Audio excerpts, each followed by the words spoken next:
I call the meeting to order. Welcome to meeting number 119 of the House of Commons Standing Committee on Industry and Technology. Today's meeting is taking place in a hybrid format pursuant to the standing orders. For the first hour, pursuant to the motion adopted on Monday, 18 March 2024, the committee is commencing its study of the development and deployment of ELYSIS technology at Rio Tinto and Alcoa facilities. I would like to welcome our witnesses today and thank you for being here. With apologies for the delay and apologizing in advance for the interruption we will have later on for a vote in the House. Now from Rio Tinto, Jérôme Pécresse, Chief Executive Aluminium, Nigel Stewart, Chief Scientist, joining us via video conference. Welcome to you both. Thank you once again. As you know, you have 5 minutes for your opening remarks. Mr. Pécresse, you have the floor. Thank you, Chair. Good afternoon, ladies and gentlemen, members of the committee. Thank you for the opportunity to come here today to discuss Rio Tinto's commitment to Canada, particularly the development of the revolutionary ELYSIS. It's a revolutionary technology which is being proudly housed in Saguenay-Lac-Saint-Jean in Quebec. Let me start by introducing myself. My name is Jérôme Pécresse. I was appointed 6 months ago as Chief Executive Aluminium in October 2023. Before joining Rio, I spent more than 20 years in the renewable energy and mining sectors. Before delving into details and to answer your questions, let me quickly say that the language of the motion which brings us here today is not correct. We have never made public comments to the effect that the budget for ELYSIS was $240 million. We never said that there had been cost overruns on the initial budget. Specifically, since 2018, Rio Tinto and our joint venture partners have publicly announced a first phase of funding of $228 million, which included $160 million in contributions from the governments of Canada and Quebec. I'll come back to that later. Rio Tinto is a global leader in producing the minerals and metals the world needs. Our products include iron ore, copper, aluminium, and critical minerals. Besides our objectives to grow the business and create value for all our shareholders, we have made a public commitment to achieve net zero by 2050. Our customers, our investors, and our employees are all behind this goal of net zero. Much of the technology we need to reach our goal didn't exist yesterday, and it's the case with ELYSIS. While a global company, Rio Tinto is the largest mining and metals business operating in Canada. Canada is our second largest country of operation in the world. We are proud to be investing in Canada for the long term, growing our Canadian business and partnering with the federal and provincial governments on shared goals. Our operations here mean well-paying jobs for more than 13,800 employees across the country, close to 8,000 in Quebec and about 4,300 in Saguenay-Lac-Saint-Jean. Canada is uniquely positioned as a place to pursue low-carbon primary aluminium production. Access to self-generated hydropower is for us a key competitive advantage, and the energy transition will need more and more aluminium. Here in Canada, we've also had some of our greatest technological advancements.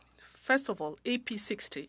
Last June, we announced the first major investment in the aluminium sector in the Western Hemisphere in over a decade. $1.4 billion to expand AP60 technology in Saguenay-Lac-Saint-Jean, more than $1.2 billion of that funded by Rio Tinto. AP60 is one of the most efficient and lowest carbon aluminium smelting technologies currently available at commercial scale in the world. Combined with hydropower, it generates 1/7 of the greenhouse gases per ton of aluminium compared with the industry standard. We are currently finishing site preparation works, and in 2026, we will have fully ramped up our AP60 smelter to increase our production capacity by approximately 160,000 metric tons of primary aluminium per year. AP60 is an essential bridge while we work towards the deployment of ELYSIS, the reason we are here today. ELYSIS is a breakthrough technology. It's no exaggeration to say that it will revolutionize the aluminium industry. R&D of this magnitude requires major investment and a spirit of partnership among all those who have a shared interest. While the funding from government initially represented around 70% of the total funds, this ratio has reversed, with the joint venture partners now accounting for 70%. In 2021, partners have stated that ELYSIS aims to have its technology available for installation from 2024. We are now in 2024, and as I indicated to a business audience in Montreal, I hope I will be in a position to share publicly on our plans in the coming weeks. We are making good progress on ELYSIS, but like anything new, it takes time to get it right. Developing a new technology that is so visionary also has risks. I'll come back to that. We are willing to take on that risk because we believe in the technology and its benefits. But managing risk for a project of that scale means taking the proper step-by-step approach. To conclude, getting ELYSIS right and bringing ELYSIS into full-scale production is in Rio Tinto's full interest, will be great for our Canadian workers. I applaud Canadian foresight in investing in paradigm-shifting R&D that could well make the list of this century's greatest inventions. It is our intention to implement this technology here in Canada, where since 2018 alone, Rio Tinto has invested $5.5 billion, of which only 7% was government funding. We would not be investing that kind of money if aluminium wasn't central to our strategy and if we didn't have conviction in this technology. I'm ready to answer your questions, and I'm joined virtually by my colleague, Rio Tinto's Chief Scientist, Nigel Stewart. Thank you. I look forward to having discussions with you. Thank you very much, Mr. Pécresse. To start the discussions, Mr. Martel, you have the floor for 6 minutes. Thank you, Chair. Thank you for being here. We are very happy. You know, Saguenay-Lac-Saint-Jean is a global center for aluminium. I'm very proud of that because it's home to us. We have shown the practicability of ELYSIS. Mr. Pécresse, I know that you are investing a lot in our region, and you have lots of teams working on that. So when it comes to investments on ELYSIS, what percentage of expenditure comes from the Canadian government? Thank you, Mr. Martel. I'm happy you've talked about that. It's important that we know that Canada accounts for 60% of our aluminium production. A lot of it is in British Columbia, but also in Saguenay. So for Rio Tinto, Saguenay is a heartbeat of aluminium production in the world, and that will stay the same. To answer your question, today, ELYSIS has 100 researchers in Quebec, all in Quebec. So 3/4 in Saguenay, and 1/4 in Montreal. So we have laboratories in Quebec and other partner laboratories in the world. And this requires expenditure for equipment, tests, and all that we do in Saguenay. These expenditures are mostly being done in Saguenay, most of it, just like all the investments in the region. So it's a company like STARS that provided the initial equipment that we needed in ELYSIS. So once again, 100% of our equipment are there, and most of our laboratory equipment, testing equipment are in the region. What would be the advantages that Canada would draw from the commercialization of this? Answer, the short-term advantages and the long-term advantages. First of all, the short-term advantages. In the coming years, we will continue recruiting. We are recruiting researchers from Canada, from Quebec, to work in our research centers in Saguenay and in Montreal. ELYSIS is a technology that intends to decarbonize aluminium using things that do not use carbon. So we are drawing people towards this profession, researchers and other professionals, people who were not initially interested in working in aluminium. So we'll continue making efforts. We'll continue investing in our pilot projects.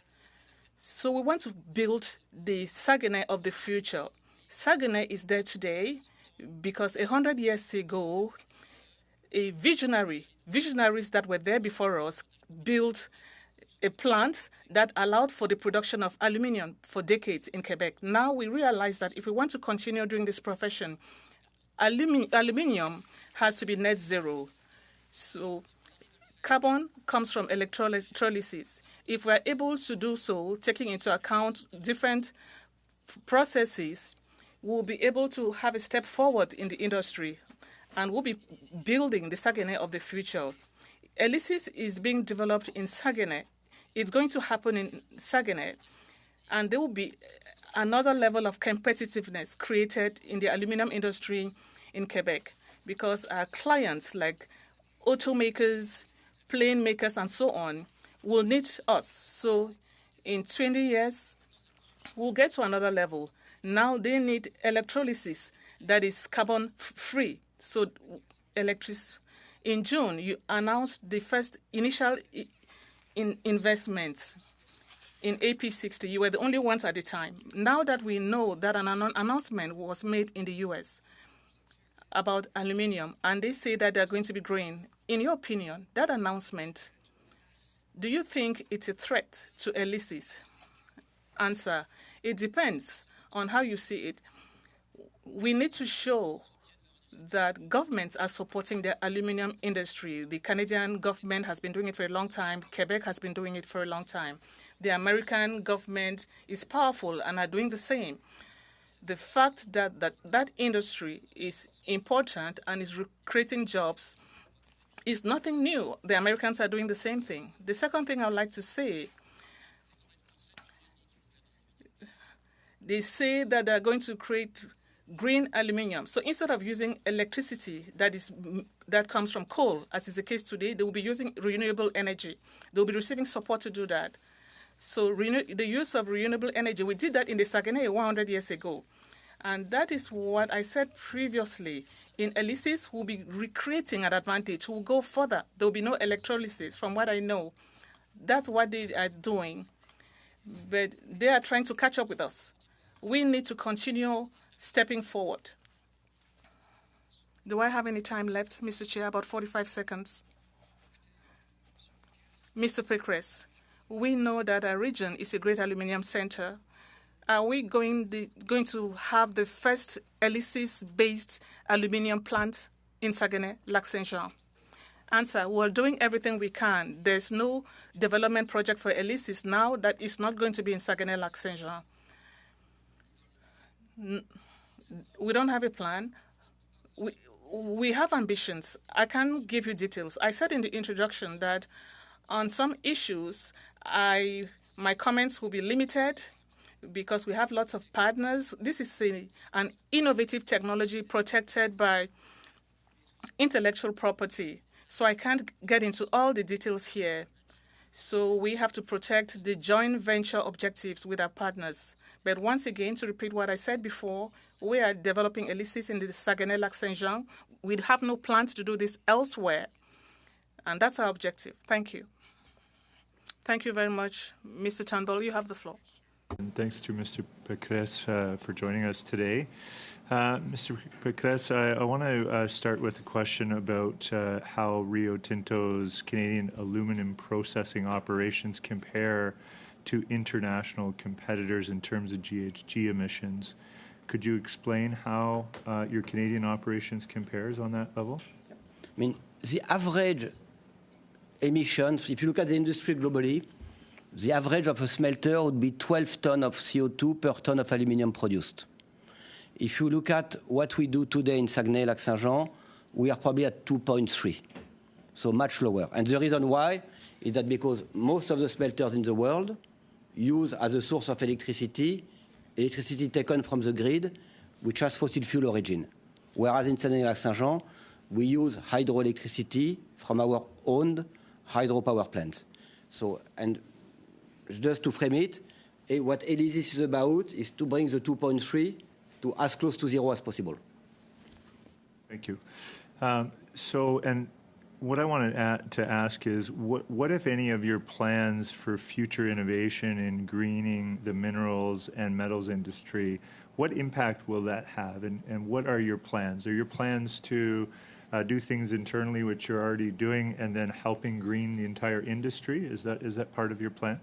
Our plans, I mean, if I take a step back, Rio Tinto plans as a group is to lower its CO2 emission by 50% by 2030 and to get close to zero by 2050, which is much more ambitious than the average of the mining industry. aluminium, the emissions of Rio Tinto aluminium are 70% of the total of the emissions of Rio Tinto. So we want to reduce CO2 emission, one, to meet our group CO2 targets. Second, to create a long-lasting competitive advantage. And third, I would say, to create a much more healthy aluminium business. I've been in the renewable energy before, as I told you, and it's clear now that when you look at the energy transition, moving the world to renewable energy, there are bottlenecks that needs to be lifted, but that kind of happens. Now what we need to attack is hard-to-abate sector. Steel, aluminium, transportation. And greening aluminium is part of that move as well. Well, I couldn't agree more. I guess what I wanted to understand a little bit deeper is, can you maybe tell us a little bit or walk us through the current process for aluminum smelting and how ELYSIS will change that? The way aluminum has been done for 100 years, there is just one way. It's basically you put alumina in a bath, and then you put an anode, an electrode, which is in carbon. That's what everybody does in the world, everywhere, since 100 years. So that chemical reaction creates aluminium, but the anode progressively dissolved. It has to be changed every 20 days. And as the anode is in carbon, you release CO2 in the atmosphere, basically. And maybe, Nigel, you can help me if I say anything wrong. So that's the process. So when I say we emit 2.3 tons per ton of aluminium, that's the bulk of it. What ELYSIS is about, and I'll stop there, is using anodes which are not formed of carbon, while creating a chemical reaction that still produces aluminium with the same alumina. And that's the bulk. And then if you do that, and if you use hydropower, you are left with CO2 emission in your alumina refineries and in bauxite mining, which are of a smaller magnitude. Nigel, anything you want to add on that? No, I think it was a good description. The key thing that we've been trying to do ever since the Hall-Héroult process was invented, which uses the carbon anode, is really to replace that carbon anode with something that's truly inert and isn't consumed in the process. And this is what we've been successful in doing. It's that change of electrode and the way in which we operate and design the cell that's the big change that differentiates it from the conventional Hall-Héroult process. And maybe just a quick follow-up for my final question is, how does greening your operations create more jobs? So related to this change that you're making, how does it create more jobs? Look, greening of our operations allows us to create a commercial advantage competitively. Because the car producer, some of them want to move to the low-carbon car, packaging wants to move to low-carbon beverage can, etc. If we manage to create a gap there, I'm convinced we'll gain market share. And by gaining market share, we'll produce more aluminium. That's the simple answer. Thank you. Merci, Monsieur Turnbull. Monsieur Simard, la parole. Thank you, Mr. Turnbull. Mr. Simard. Thank you very much, Chair. Mr. Pigras, you must be aware that in 2017, when Rio Tinto, can you hear me?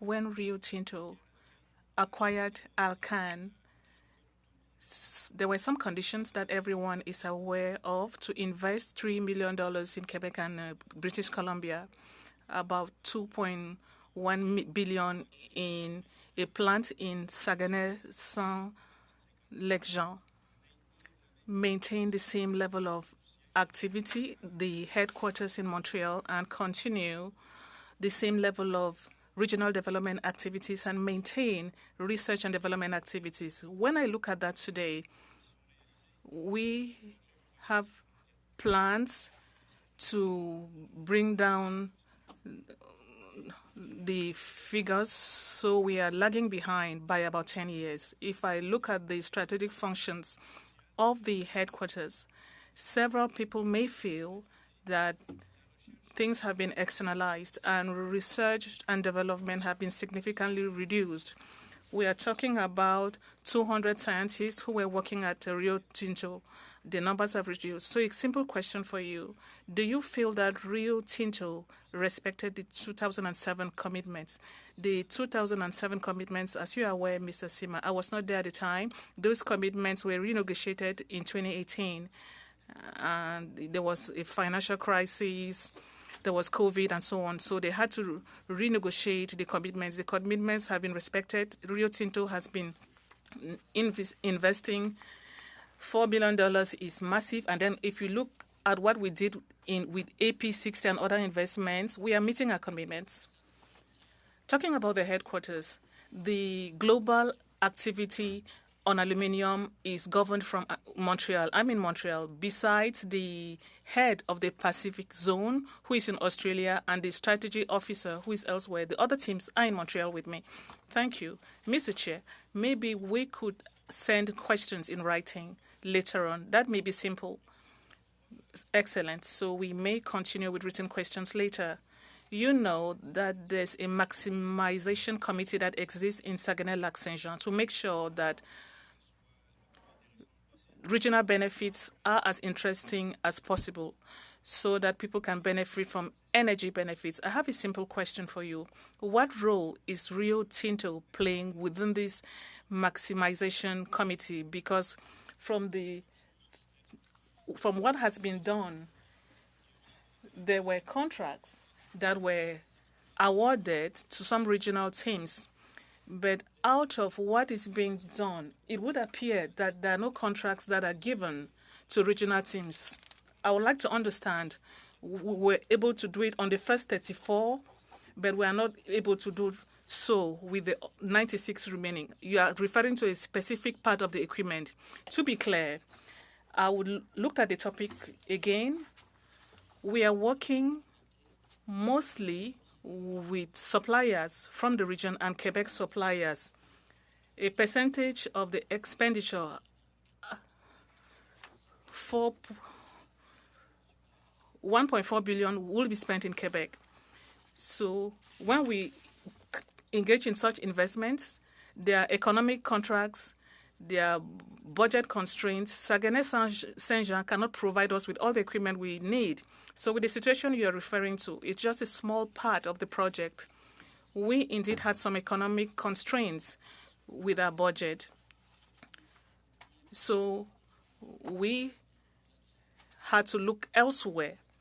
So at the end of the project, will be above 50% when it comes to equipment that we've acquired from Saguenay-Lac-Saint-Jean. When I came 6 months ago, the number of Quebec suppliers who came to see me, some wanted to know me more. Others said they were very satisfied with Rio Tinto. They wanted to continue with the relations they had with the company. So there were lots of positive surprises. You could ask us, Estas, Epic, Affaires, Boivin, and all these other companies we work with. I think we are fully integrated in the local economy. Question. So you have no objectives in participating in the maximization committee to engage in regional dialogue? I'm sorry, I've just been there for 6 months, so I'm not aware with all that you're talking about. I don't know everything, but let me reassert our desire to reintegrate the ecosystem in the local area. So I think that is the reality today. Thank you very much.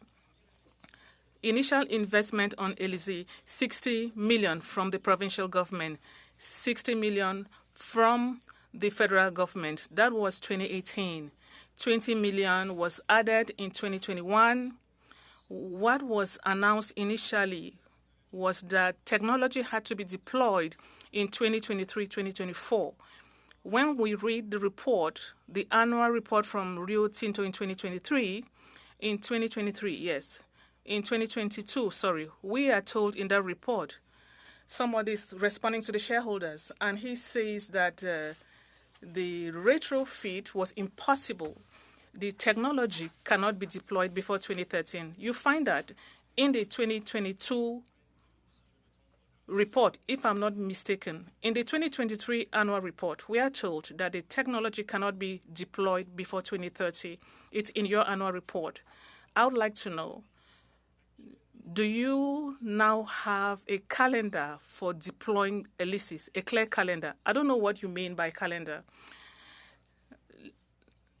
ELYSIS is all about reinventing the way we produce aluminum in the world for the first time in 100 years. It's not easy. If it were easy, someone else would have done it. So if you're asking me where I'll be in 2030 or 31 on ELYSIS, I have no idea. What I can tell you that, because if I give you another answer, I'll be lying. This is an technology that will be industrialized step by step at industrial scale when we are convinced that it can work. Once again, what I've learned from this technology is that we have produced net zero carbon at a significant scale, and it's a project that is out of the lab. Now, between the lab and industrialization, it has to be done at real scale on several occasions.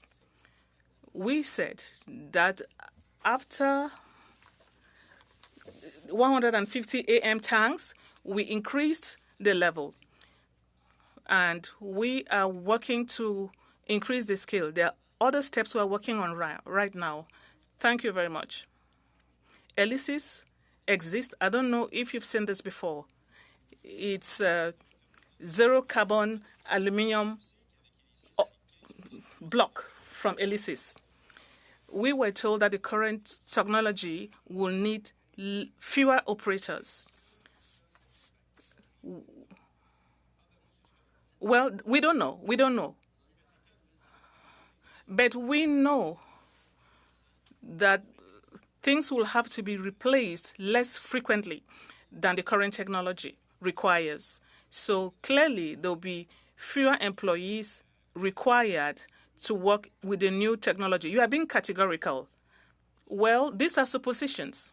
But can Rio Tinto to rebalance, or is rather open to having a discussion with the region, because a lot of energy has been invested there. We cannot say for sure what would happen at all levels. You're talking about the deployment of new tanks and new electrolysis. There will be a new chain that will produce different tanks, different anodes that are different, using different processes. So if there's a discussion that we need to have with the region today, I think it's more about finding out what assistance can be provided, how we could receive help to provide a supply chain. So I think those are the kind of discussions we need to have. Thank you very much. Very interesting discussions. I lost track with time. I think you were 2 minutes above your time. Mr. Chair, and thank you for being here. The motion that brought you here in the first part of it says that May 2018 and June 2021, the Minister of Innovation and Science Industry provided $80 million in funding to Rio Tinto and Alcoa for the development and deployment of the ELYSIS technology in the industry's existing aluminum smelters for the production of carbon-neutral aluminum. Is that correct and accurate? Yes. Okay. So of that 80 million, how much is actually for deployment, given that deployment really isn't taking place till the mid-2030s? So that's because you have 80 million for development and deployment, and that was the latest date was June 2021, but you're saying now it's not going to be until the mid-2030s. It's being deployed. It's being developed. The question is the deployment, depending on what you call, and I don't want you to think I'm playing on words, but deployment is moving from the lab to 150 ampere pot, then is repeating what we have done in the 150 ampere, then it's moving from 150 ampere to 450 ampere, and so it's a step-by-step approach over many years, and the government funding you refer to was for the first phase, but there will be other phase. Okay, so deployment is not necessarily deployment into the economy, but deployment through the system of Rio Tinto's labs. Is that more? It's scale up in our Saguenay operation of larger and larger pilot scale test units. Okay. So that explains a little bit, because deployment, I think people get the impression that means deployment externally. So that's fine. So what of the $80 million, what was it used for? So give us a better picture as to what took place with the $80 million. Hiring 100 scientists, which are also part of ELYSIS, and which are all in Quebec. Purchasing the equipment that was needed to do the test in the 150 ampere, which allowed to produce this. Preparing and purchasing the equipment to do the test on the 450 ampere pot, which is 3 times bigger, which is kind of representative of industrial scale.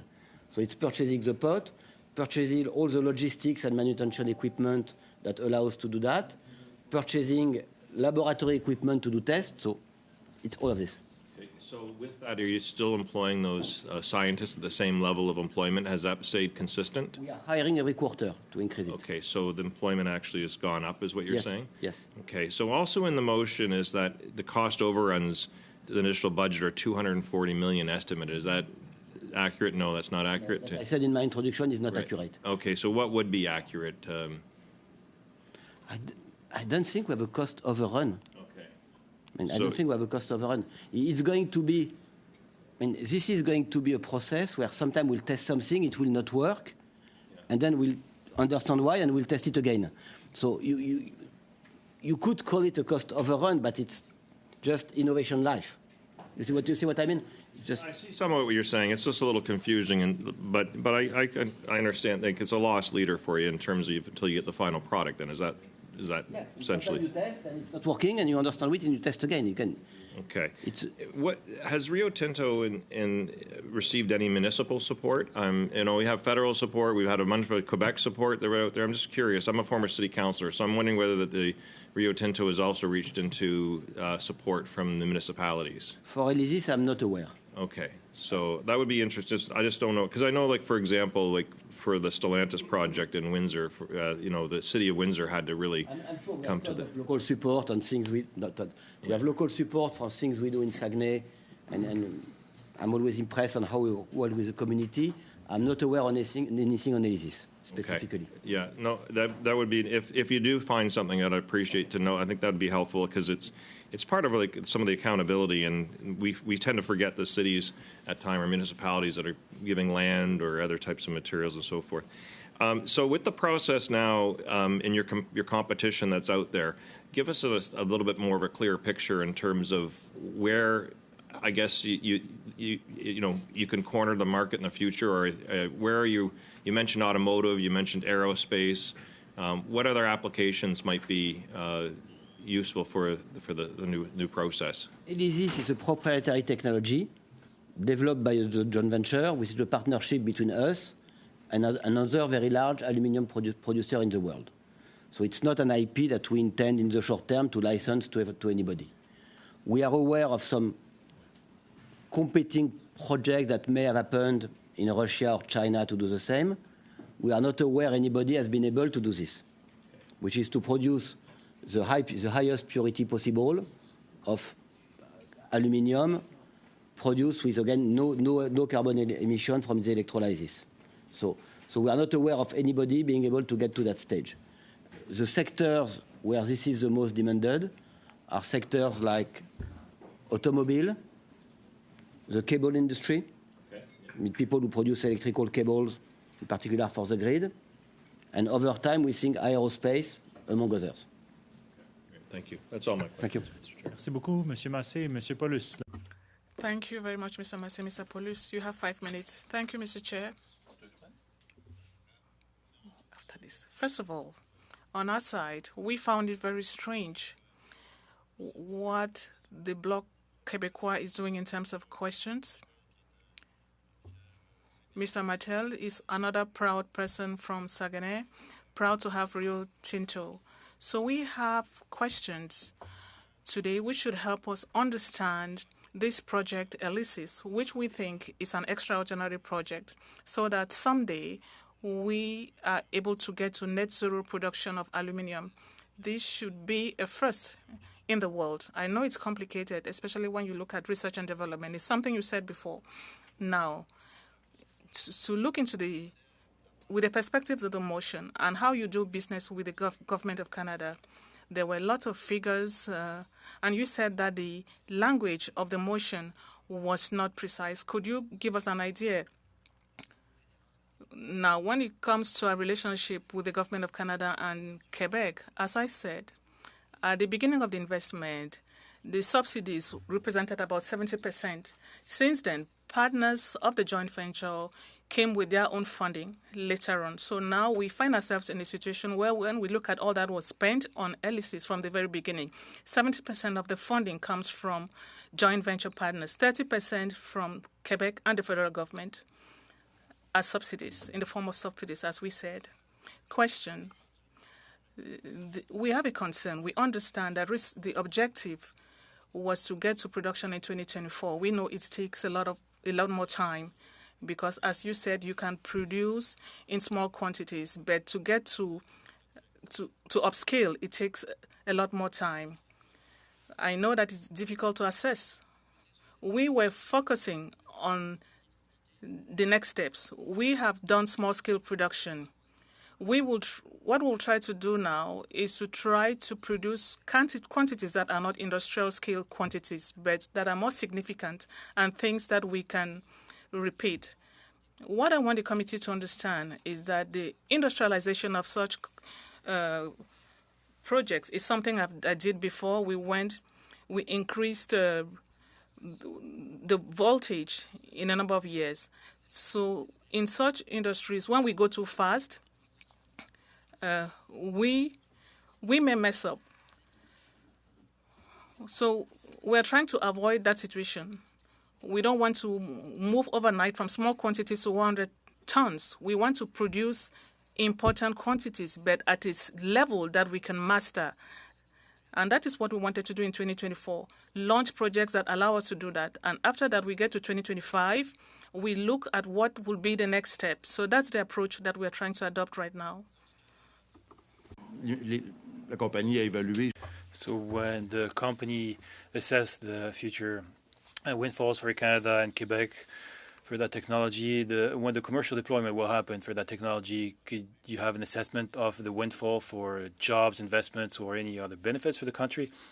Well, as of today, 4,300, 4,400 jobs in Saguenay-Lac-Saint-Jean that are working on the best technology, AP60 and others. I think that what we want to do is to try to recreate for these people a competitive advantage that will make that in 50 years our successors will say this is what allowed us to preserve these jobs. So, Monsieur Simard, am I going to say the same thing that's for you? Like, will be the same number of jobs and same jobs exactly too. Like, if we do not take the decarbonization train first, is going to be Americanized, because Americans are going to say, well, your aluminum is great, but we need very low carbon stuff, or we're going to buy it elsewhere. So what we need first is to preserve the main role of the Quebec pool in the aluminum production in North America. This is what ELYSIS does, and I can't tell you today if it's going to be the same jobs.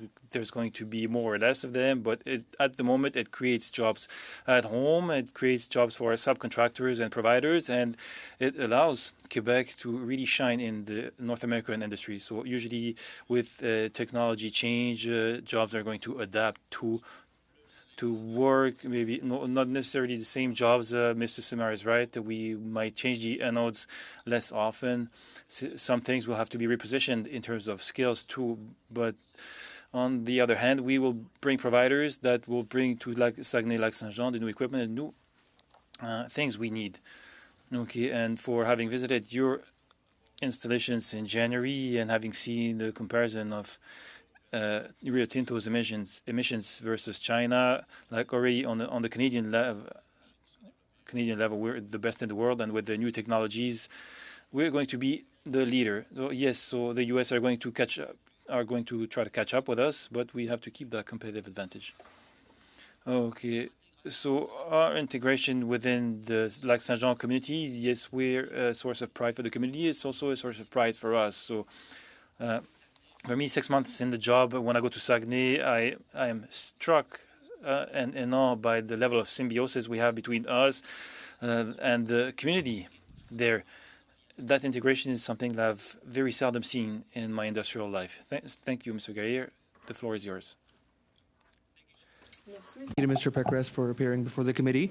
Mr. Pécresse, my question initially is, one that's been asked, but I wanted to give you a chance to be very clear about this. You know, there's been $60 million invested in 2018, $20 million invested in 2021. What has the money exactly gone towards? You've mentioned 100 scientists that were hired and are still employed. What else has the money gone towards? Building equipment, like the first electrolysis pot, where you put the alumina, building the anodes and the cathodes that allow to produce aluminium out of this alumina, building the building around that, the logistic equipment that allow to move the anodes into the pot, take them out, starts to build the second facility where I said we'll do the same thing on a scale which is three times that, which is a different location, and not only hiring the 100 R&D people, but funding R&D work in the central labs of Rio Tinto and its partner, and building laboratory equipment that allows to do a number of tests that are necessary to validate what we are doing. So it's pilot equipment, scale 1, scale 2, laboratory equipment, R&D people in Quebec, and R&D work in central labs. So it's new technology, so it's obviously a very unprecedented path that you're following. Has the technology been demonstrated at scale, or no? I don't think we have communicated the number of tons, but we have produced this. Our partner and us have sold some tons of this to real industrial users for industrial use, so that they could qualify it in their process. So we have not produced anything close to the amount of aluminium we produce today with traditional technology. We have produced meaningful amounts which are not immaterial. But the actual technology itself, though, can the technology be scaled to? That's the question. The technology works. It works out of the lab. Mm-hmm. It works on something which is 1/3 of the size of a real equipment. So we now have to make it work in something which is the size of the real equipment in a repeatable manner, because we did manage, but sometimes we failed. So then we tried again. So the question is, can we scale it up, repeat it? And then when we have passed that stage, which is what we are working on, then at some stage, then you build a plan, and then it becomes massive. But then your supply chain needs to follow, because you need somebody that can produce for you not 10 or 20 anodes, but hundreds of anodes. So you need to ramp up a global supply chain behind you. So this might be putting the cart before the horse, but I guess my question is, can you retrofit old plants with this technology as well, or you have to first demonstrate that it can work at scale, and then you'll be able to see if you can retrofit old plants? We don't know yet. You don't know yet? Okay. It's far from certain. Okay. So very far. What I've read about this technology is that it'll be a paradigm shift in the entire industry. If it's sort of that big of a change, I would assume that there are other folks that are trying to replicate this technology or having some version of this technology worldwide. Do you feel that's happening or no? We don't know very well. We know there are some attempts to do it in Russia and China, particularly Russia. We are not aware of similar programs anywhere else. And again, ELYSIS is a joint venture between us and another major North American producers. We went together because we had complementary investigation fields on the topic. Chair, do I have time for? You still have 1 minute, Mr. 1 minute. Okay, perfect. Thank you. So my last question is regarding the technology itself. I understand there might be proprietary know-how here, but could you speak maybe in layman's terms of how the actual technology works? At what stage of the process of making aluminum is it primarily targeting? So when you do aluminium, the first step is you mine bauxite, which happens like typically you have bauxite mines close to the equator. Then put this bauxite in an alumina refinery, where basically you do some processing, cleaning, washing, heating, and from that bauxite you produce alumina, which is what we are doing in Saguenay-Lac-Saint-Jean in Vaudreuil. Then when you have alumina, you put it in a pot, and you have an electrolysis process, where by using this carbon anode, you produce aluminium. And you have CO2 emission all over the chain, but by far, the biggest part of the emission are the electrolysis process, with two sources. One is the massive use of electricity which is needed for that process. So the source of electricity matters, and we have clean electricity in Saguenay-Lac-Saint-Jean. Second is the carbon dissolving itself, which releases CO2 under the atmosphere, which is what we are trying to tackle with ELYSIS. Thank you. Merci, Monsieur Gaïr. Avant de passer la parole à Monsieur Brunet. Thank you. Before giving the floor to Mr. Brunet-Duceppe, you realize that the bells are ringing, so I'll need unanimous consent for us to continue. So the bells are for 15 minutes, so I'll be asking if we can continue for 15 minutes. Mr. Brunet-Duceppe. Thank you, Chair. The Conservatives are voting for a motion, and then they complain that the motion was adopted. Mr. Bekras, thank you, first of all, for being here. In April 2007, there were promises made that were never made concrete. Later on, there was a center, there was a project that wasn't successful. I will give you the opportunity to answer. My question is, can you reassure the people of the lake that the Biet Center will be in Alma? On the Biet Center that you are talking about, for the information of the committee, well, first of all, those are one of the things that I looked at when I took over my role, and it's part of the supply chain that I looked into. When I came, we started the project. The project had started. It had to cost about 2 times more than what had been planned. So normally, a responsible manager should pause that kind of project and see if it could be reviewed. That was in the fall of 2023. Yes, I came in September. So you wanted to put it on pause. No, we put it on pause in November to try to see if we had to change the project and do it in a smarter way by preserving the job creation objective. So we're talking about 12 jobs, and we're trying to see how we could do it in a way that will create value for shareholders. That's what we're doing. No project has been abandoned. It has been placed on pause. So we are working on it, and I do hope that we'll be able to do so in conditions that are favorable for everyone. And I'm talking about the shareholders, because it's also our duty when we invest in Saguenay-Lac-Saint-Jean to respect our budget, and also for employees, because I know the project is very important for the employees of Saguenay-Lac-Saint-Jean. In November 2023, you said it had been placed on pause because it was very expensive, and that work had to resume later on. But now you are saying that you have decided to change the project. Just for clarification, well, we're just trying to change the initial plan. What you're telling me is a surprise. It surprised me as well. The project has not been stopped. It's being reviewed.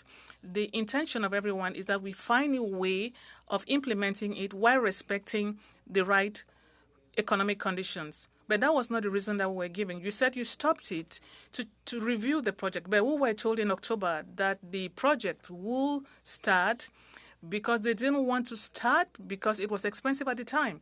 Well, I wasn't the one. Well, I have a communique to that effect. Well, objectively, transparency with our partners is very important, and I think it's remarkable. Now, it's not about projects. We need to carry our projects in a smart way so that we don't lose our credibility. Thank you very much, Mr. Massey. In Windsor, we had a plant, NEMAC. It was a Mexican company. It received millions of dollars from Navdeep Bains and as well the province of Ontario. Then they actually required from the workforce to cut their wages to keep the investment to modernize basically auto manufacturing with some new models. The Corvette was in there, a few other things for some of the components anyways. And so they did this through research and development. Then the company NEMAC decided to take that research and development and production and moved it to Mexico. Then they threw the workers out, and then the workers actually had to go to court and most recently got a settlement. The reason I'm asking or telling you about this is I want to ask, is there any clauses in the grants and the subsidies that you've received from the federal and provincial government that prohibit you from moving that technology and innovation to another country for manufacturing? This took place at a time, a lot of angst in Windsor, especially when we subsidized the relocation of those jobs. And so I'm just wondering whether there's similar clauses, because I've been promised by the minister's office most recently that that type of agreement was kind of a model to change things, but your agreement may not include that because it might have come before that time of changes, what I'm told. So I need probably to come back to you on that. But clearly, our intention is to do it in Saguenay. Yeah. We have also smelter elsewhere in the world as Rio Tinto. Yeah. So I don't think we are prevented to use the technology elsewhere in the world in our smelters. Clearly, I mean, yeah, you may have the right intentions too. So you can get back to me on that, because I mean, I'd just be interested, and we should be able to pull through that ourselves on the agreements that the government has given, because I just want to make sure that practice doesn't happen again. Have clause on our ability to source from Quebec, use local suppliers. Right. I don't think the agreement prevents us from using our IP for Rio Tinto in other places than Saguenay-Lac-Saint-Jean. Yeah. Because if this technology is successful, would have a global deployment. The reality is, Saguenay is 60% of our aluminum production today. Yeah. It's the most competitive place. Yeah. So that's where we want to start it. Okay. And what I want to know, though, for certain is whether those clauses are in the actual allocations from the federal government and the provincial government. And I think it's a reasonable thing. Thank you. Yeah. We are in Saguenay-Lac-Saint-Jean because we have access to competitive hydropower due to our own operation, which will be very difficult to delocalize. Yeah, no, I know it's not. I'm not comparing apples to apples here for sure, but I think you understand the reason. It builds better public confidence when they know that. Thank you very much. I appreciate that.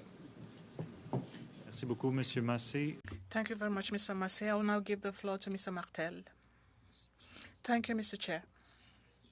If I still have time left, I'll be sharing my time with Belma because I have 2 or 3 questions. Mr. Pekras, I'm curious, in a context where primary aluminium is limited in North America, the one produced by Rio Tinto is sought after. The one produced by Elysis, will it be accessible to the Canadian SMEs? There's no reason why it should not be the case. No reason whatsoever. Question. So, does the consortium have a plan to ensure access to metals produced using the Elysis technology for Canadian SMEs? We don't have any stated plan, but we are selling aluminium in Canada. We are selling Elysis in Canada. Once again, I'm embarrassed by your question because your question seems to relate. It will all depend on the price at which it's produced and the price at which it's going to be sold. My last question, and after that, I'll yield my time to my colleague. The anodes, would that be produced here? Here again, we haven't made an announcement yet. It's logical for such anodes to be produced in Quebec because when you look at the logistics, when you look at the supply chain safety, it's simpler and it will be easier to address some of the concerns that were raised before, but no decision has been taken. It's only logical for that to happen here. Thank you very much, Mr. Pécresse. I will now give the floor to my colleague. Merci, Monsieur le Président. Monsieur. Thank you, Mr. Chair. Mr. Pécresse, when responding to Mr. Simard a while ago, I had the impression that he wanted to say that we wanted the bread and the butter and everything that goes along with it, because almost in every region of Quebec, as an MP, we want our regions to grow and we want the greatest profits possible or benefits. He talked about electricity, which is produced by you, because I believe that you are the ones who own assets that allow you to produce the electricity, that allow you to get the green aluminum you're producing today. So in the case of a technology that Elysis, will you be requiring additional electricity? Because there's a relationship between the quantity of electricity required and the number of possible jobs. Is there a true link between the two? First of all, you are right. 90% of the electricity we use in Saguenay for aluminum production comes from the hydroelectric plant at our place. if we look forward with all the uncertainties, if we look at our ambitions for growing aluminum production, including ELYSIS, and we look at our desire to decarbonize other elements of the supply chain, particularly the aluminum plant in Vaudreuil, we'll need to check some things. So it's probable that we may need more electricity at Saguenay-Lac-Saint-Jean than what can be produced in the plant today. So first of all, we'll start by modernizing the hydroelectric plant. And I'd also like to mention that our future investments will include significant amounts of money for upscaling the Saguenay-Lac-Saint-Jean plant. And we will need to look into all these. We'll need to find out how those needs can be met. Maybe we'll be requiring more renewable energy sources. Thank you very much. I'm sorry. He had 10 minutes, sir. Now, I'm sorry, Mr. Chair. Talking about the community, have you already assessed the benefits of your presence in Saguenay-Lac-Saint-Jean? When I talk about communities, I'm talking about your investments in the community. In terms of money, well, in the Saguenay-Lac-Saint-Jean region, or maybe in Quebec, Rio Tinto invests in Quebec $5.5 billion, and that has been since 2018. In Quebec, we invest about $600 million per year. In Canada, in 2023, Rio Tinto spent $2.3 million for its $1 billion, and the amounts are increasing, and these are significant amounts. Thank you, and welcome once again to Quebec. Thank you, Mr. General. You want me to start counting all the times I was very generous with you? Mr. Van Byden, you have the floor now. Thank you, Mr. Chair. You had talked about gaining market share as a result of having the green aluminum. What's your market share currently, and who are your biggest competitors, and to what extent? I'm not sure we disclose market share. I mean, today, if you look at the North American market, which is a relevant market for the most relevant market for the production of our Canadian aluminium, we are probably, under the control of my team, the largest producer, competing with imports primarily from Middle East, and competing with Alcoa, which is our partner in ELYSIS, and with a handful of other American producers. I mean, I think I would note that if you look at the Western world, since 20 years, 24 aluminium smelters have been closed. I mean, we are investing in Saguenay-Lac-Saint-Jean. So just for the also benefit of the committee. And we've heard about scale 1, scale 2 in terms of your, how many more phases will be involved before you feel you could be scaled up? And how much is that, how much would need to be invested as you go along? We probably have at least two phases of piloting the two successive phases of piloting the technologies before we can think about industrial deployment. Based on your experience now, what's the level of investment that would be needed, just in very broad numbers? I mean, the order of magnitude will be in many hundreds of millions of dollars. It's not many tens, and it's not many billions. Thank you.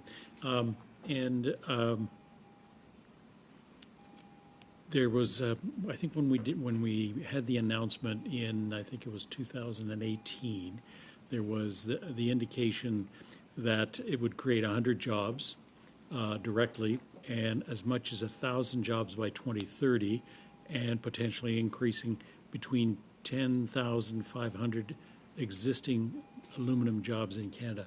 Are those estimates still accurate in your mind? I think it was up to, honestly, it was up to 1,000 jobs. I'm not sure what up to means, but so these are still, I would qualify them as ballpark figures, honestly, given there are still so many unknowns about the deployment of this technology that I am probably more reasonably uncomfortable articulating exact numbers.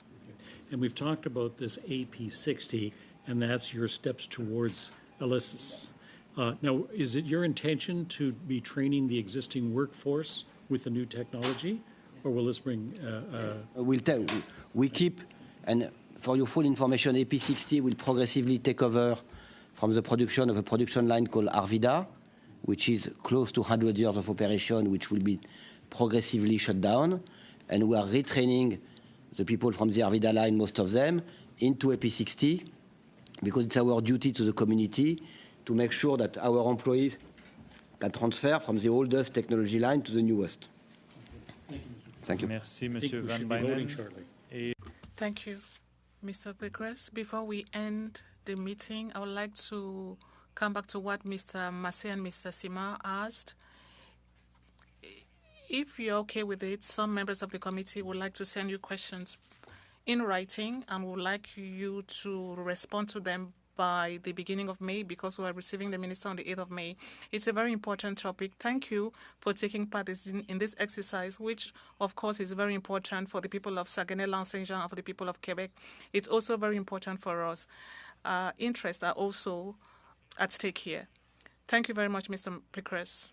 On that note, the meeting is suspended.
Chers collègues, So, dear colleagues, we are back for that second part, which should lead us into 8 p.m. today to study Bill C-27. So, as per the referral order of April 24, 2023, the committee starts to study again of Bill C-27, Act to enact the Consumer Privacy Protection Act, the Personal Information and Data Protection Tribunal Act, and the Artificial Intelligence and Data Act, and to make consequential and related amendments to other acts. And we are continuing clause by clause considerations of the bill.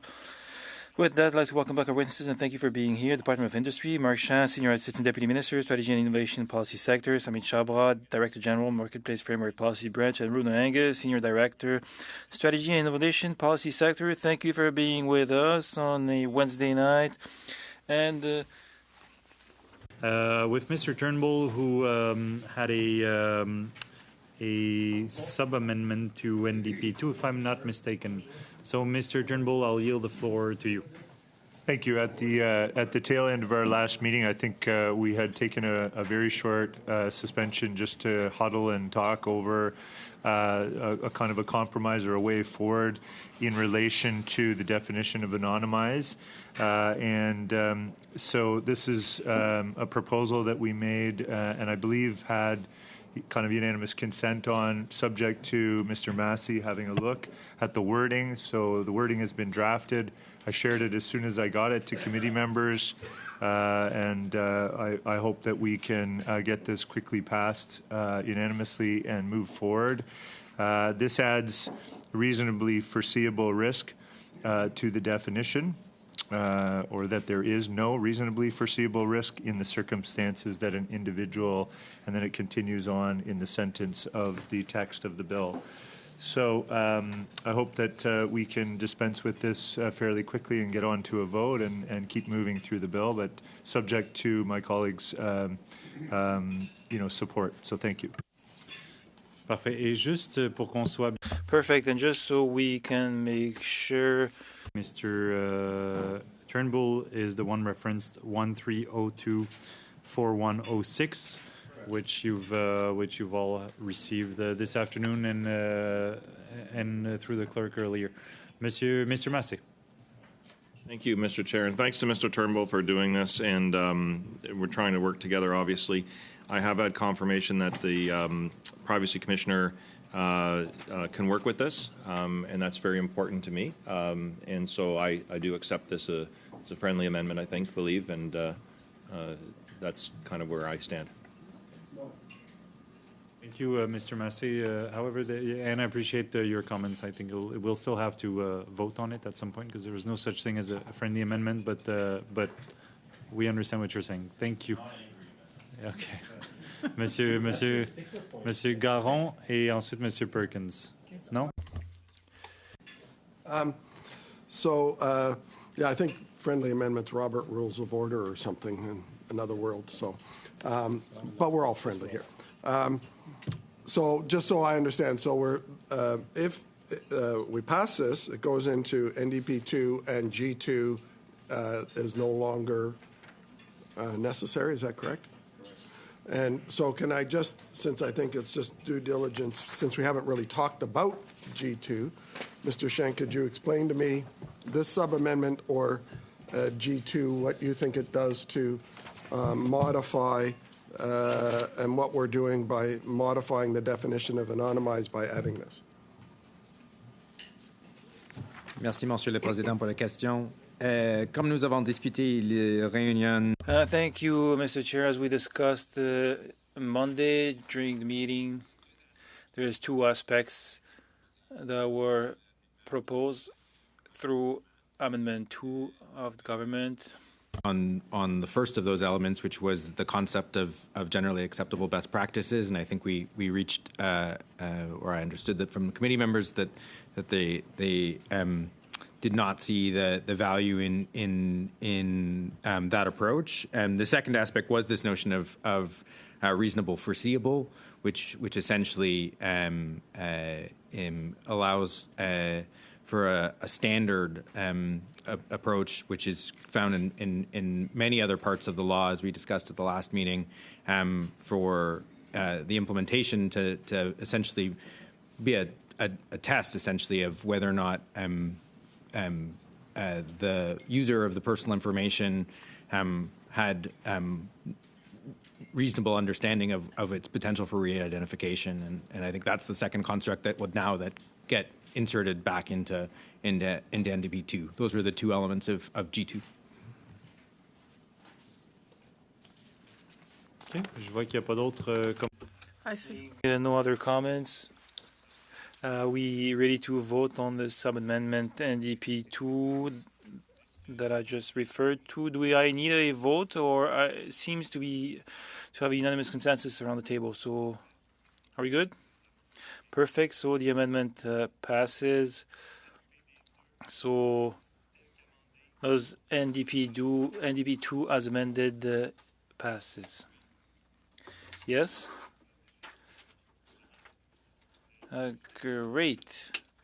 So, if I'm not mistaken, that brings us to CPC2. Just to tell you, almost identical to NDP3. So, provided that it be adopted, then NDP3 won't be movable because there will be a conflict of line. So on CPC2, I recognize Mr. Généreux to move it, and then Mr. Turnbull. Merci, Monsieur le Président. Merci aux témoins. Thank you, Chair. Thank you, witnesses. Before I delve into the heart of the topic, I'm expressing my ignorance when it comes to the process of creating a bill and its implementation. At the beginning, is it written in one language or in the two languages, or is it written in English, translated into French? By who? Those are the initial questions I have. Thank you, Mr. Chair, for the question. The process for drafting legislation involves the participation of all the teams and the legal officials who work together in the same room. It somewhat depends on the perspectives of the experts in the room. It's written in the two languages at the same time. You have juror linguists who are trained in the drafting of legislation in the two official languages. So there's a review process. They review the two texts. It's done by an English linguist and a French linguist at the same time to make sure that they are dealing with it. We have the same text in the two languages.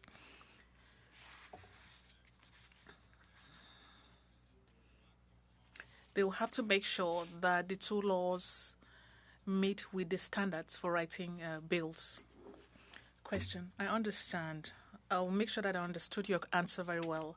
So the bill is written by employees of Industry Canada and employees of the Department of Justice, and everyone works together in collaboration to draft the legislation in the two languages. And the bill, if I understood your answer well, it's written mostly depending on the perspective of the people in the room. So if it's mostly Anglophones, it's written in English and then translated into French. Did I understand you correctly? Answer. They're written in the two languages, and then there's a review process after the drafting to make sure that the two texts are identical. Very well. Question. Let me get to the amendment that is proposed. On the face of it, I don't know if the linguist saw this or not.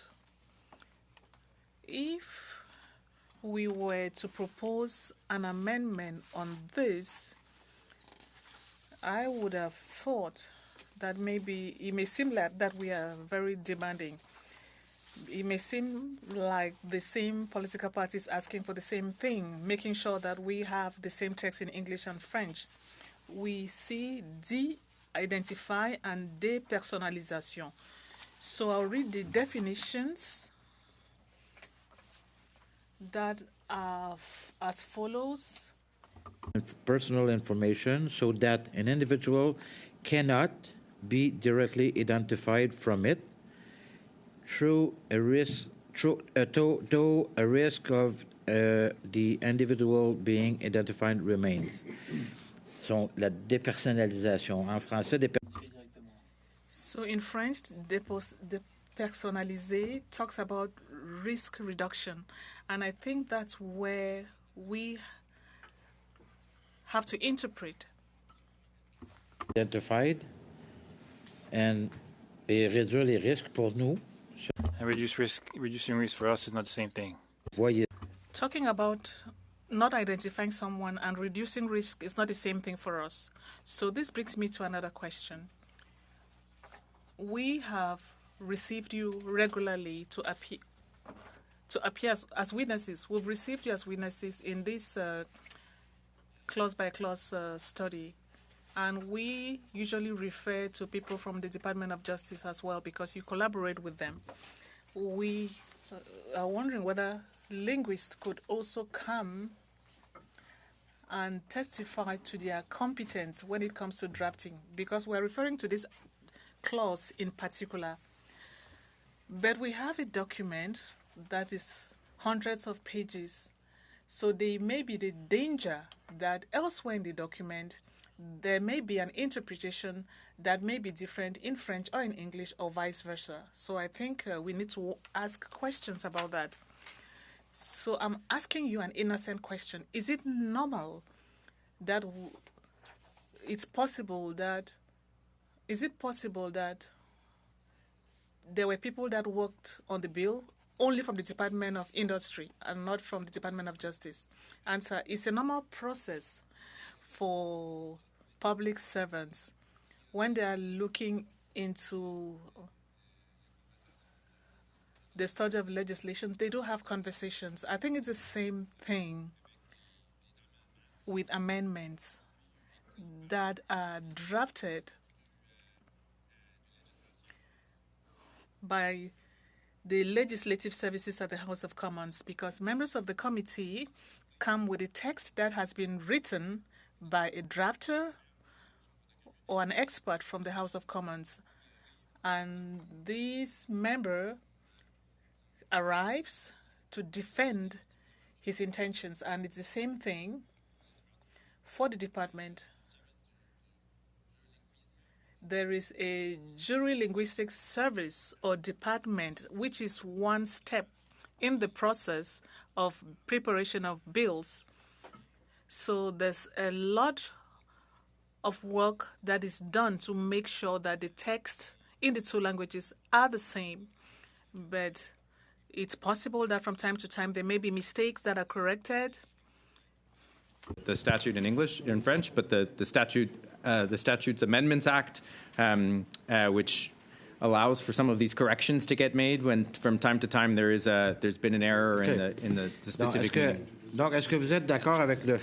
Do you agree with me that in this case here, in our opinion, not only in our opinion, because the Privacy Commissioner also saw this difference in the French and English versions when it comes to the term dépersonnalisation in French.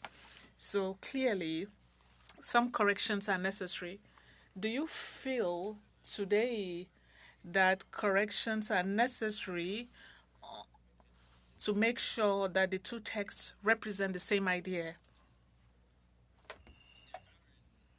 Answer.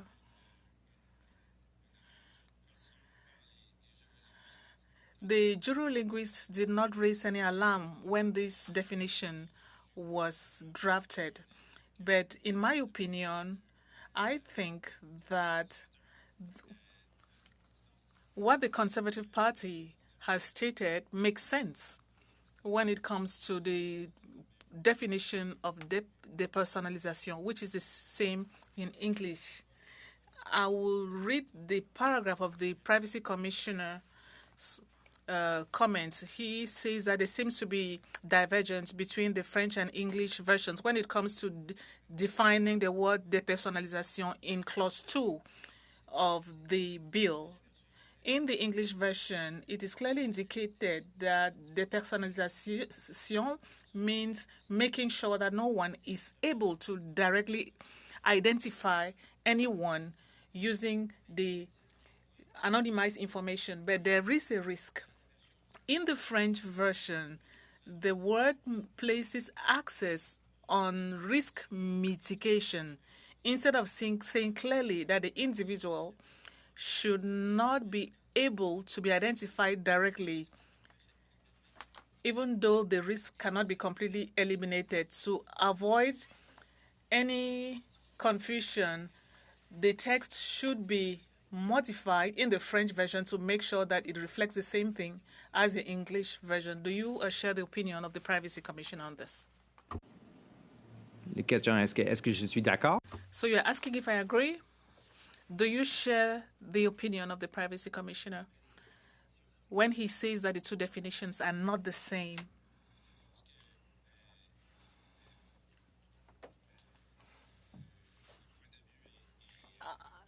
I think that he has a great point of view.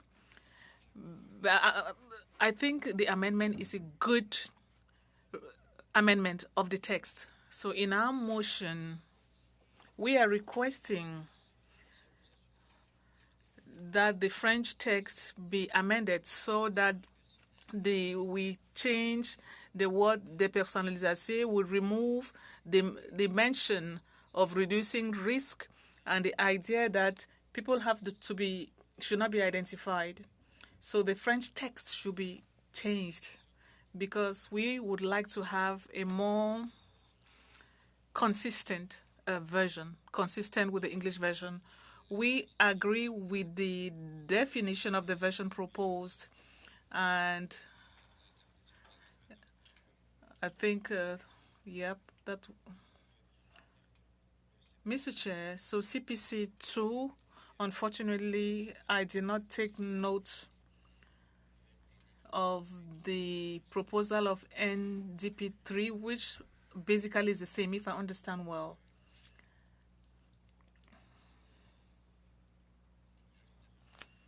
So we recommend that we move forward with the amendment.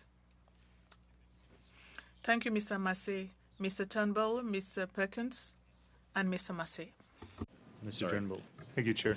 Seeing as how this is a French translation related issue, my French language skills are not up to speed, but I trust my colleagues that that if this if this amendment is committee members feel it's needed, I think we're prepared to support this amendment. I don't think it's a a big issue for us, although I think the definition that was included we felt like reflected a good translation, but I also recognize that other committee members may feel differently, and I think we need to respect your point of view on this. So we're prepared to support. Thanks. Yeah, I have Mr. Perkins, and just as a French speaker, it's obvious to me that there is a difference between the French and the English version. The question is, which one needs to be modified to reflect which? Is it the French needs to adapt to the English, or the French to reflect the English one? But there is a difference, and the proposed change aligns with the English version better, I would say. Mr. Perkins. So that's exactly what was going to be my starting point, because Mr. Shannon, I don't we asked this. I don't know which language was the initial first draft of, or the final draft of the bill. Was it drafted in English? And if it was, so the government's intent presumably was what we're trying to do here in the English version, which is to make sure there's no risk, or is it the French version which said it's okay to have some risk? Originally, what was the intent is no risk. Is that right? So the English indicates that there is a risk of re-identification, which is what delineates between de-identifiable information and anonymized information. Yeah.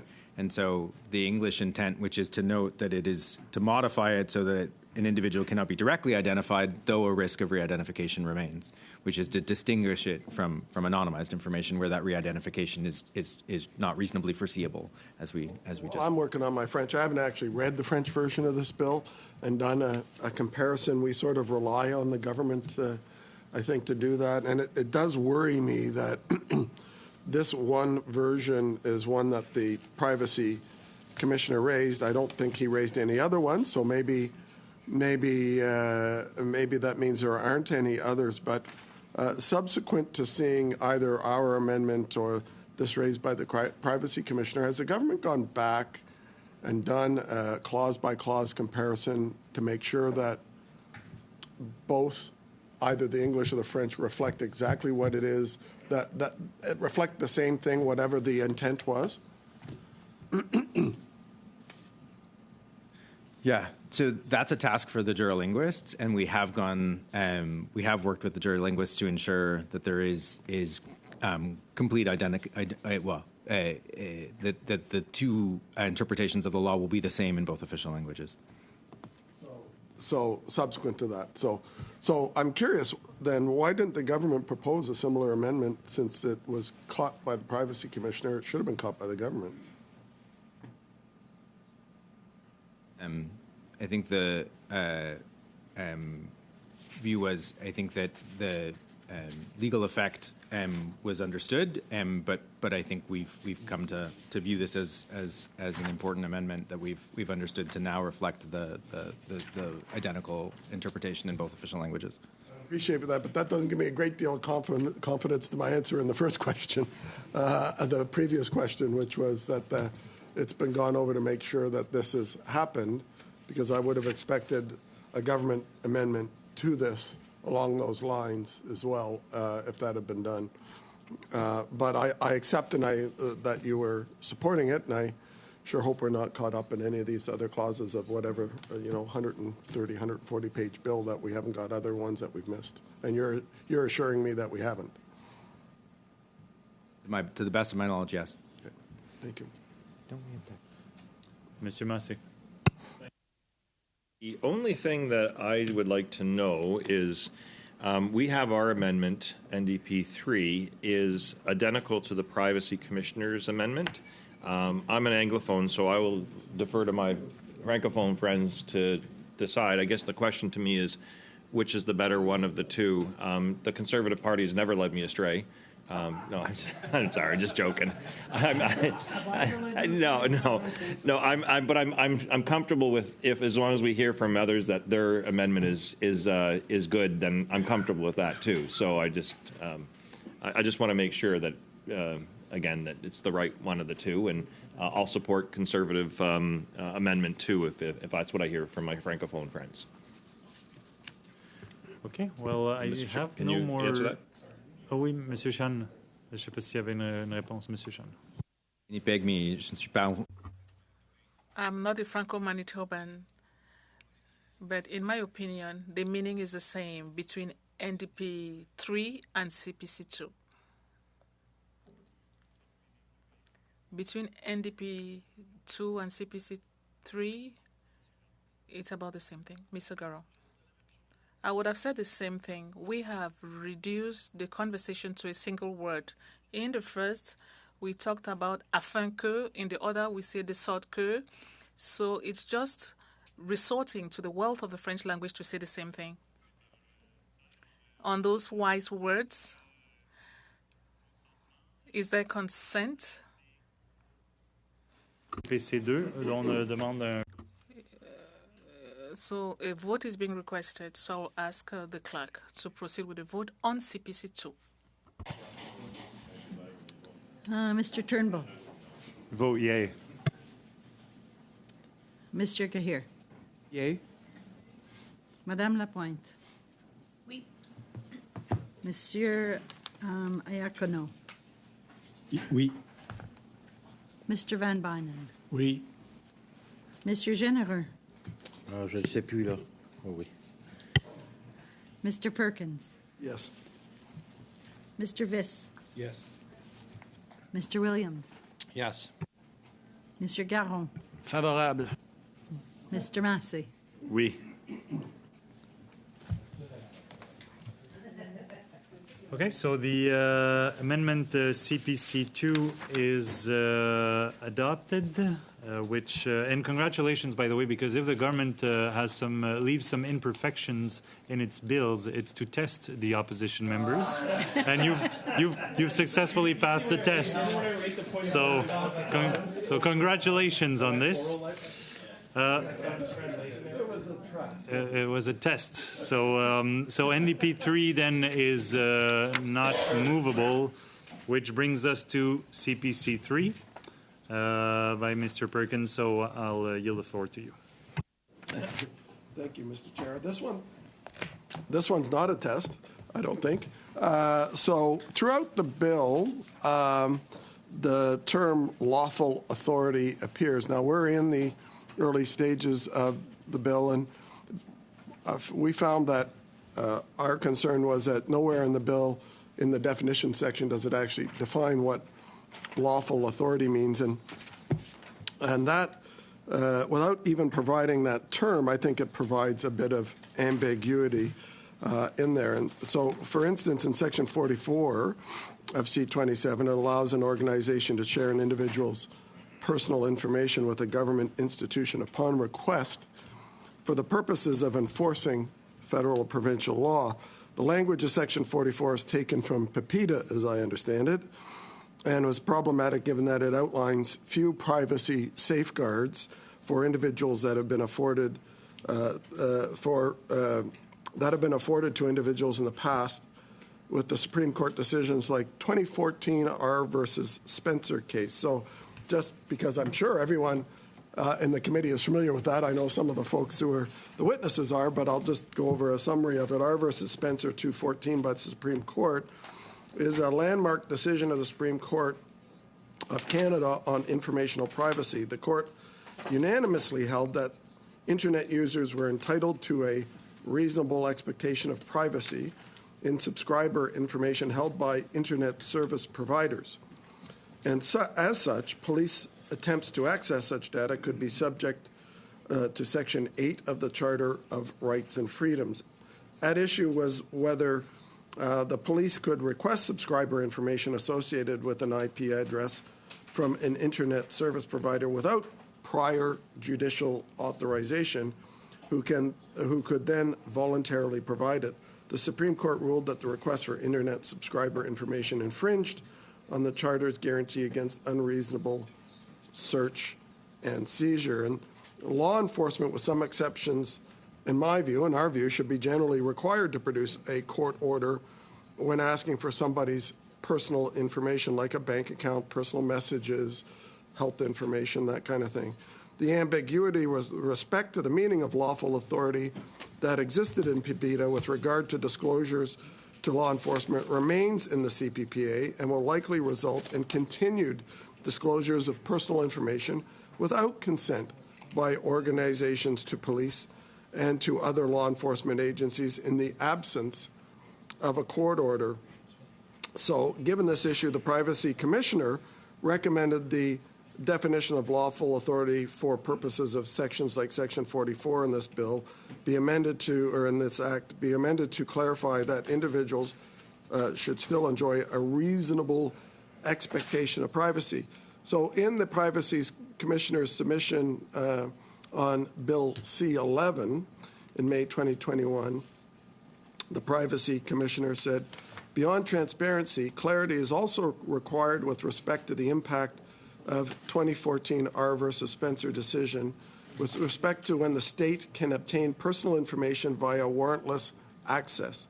When S4 was before Parliament, the Office of the Privacy Commissioner recommended that a legal framework based on the Spencer decision is needed to provide clarity and guidance to help organizations comply with PEPIDA and to ensure that state authorities respect the Supreme Court of Canada's decision. Such a framework would provide Canadians with greater transparency about private sector disclosures of their personal information to state agencies. The Privacy Commissioner went on to state that the ambiguity with respect to the meaning of lawful authority that existed in PEPIDA remains in the CPA as evidenced by companies' continued disclosures of personal information without consent to police and other law enforcement agencies absent a court order. As such, we reiterate an update for Bill C-11 at the time, which was what he was dealing with, a recommendation previously made in their 2015 submission to Parliament on S4 that a clarifying provision be introduced that defines lawful authority for the purposes of Section 44. This provision would make clear that discretionary disclosures to law enforcement following a request should be permissible only where there are exigent circumstances pursuant to a reasonable law other than Section 44 of the CPPA, or in prescribed circumstances where personal information would not attract a reasonable expectation of privacy. Recommendation 19, this is still the Privacy Commissioner, that a definition clarifying the meaning of lawful authority for the purpose of Section 44 be introduced, and it wasn't.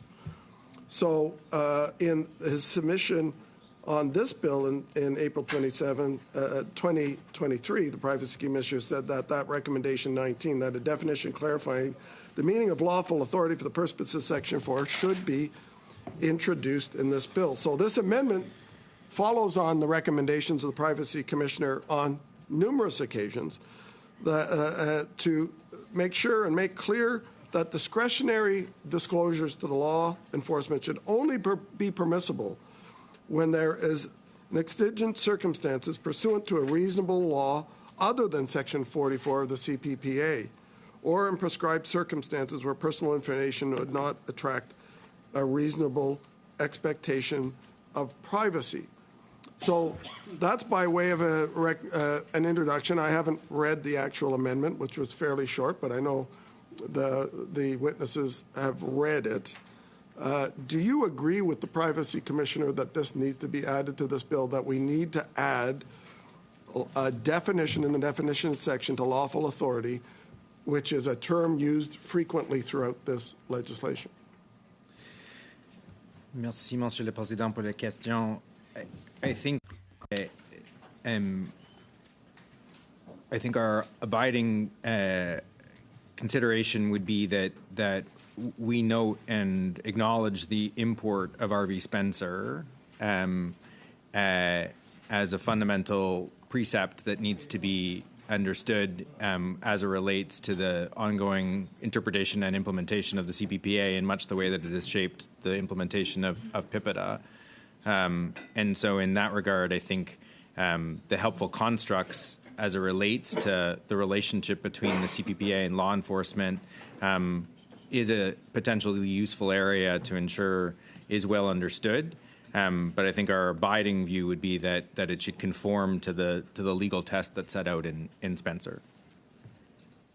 So you're suggesting you don't, in short, you're saying we don't need to define this in the definition section of the bill, that what's there and what's in law, in jurisprudence is all that we need?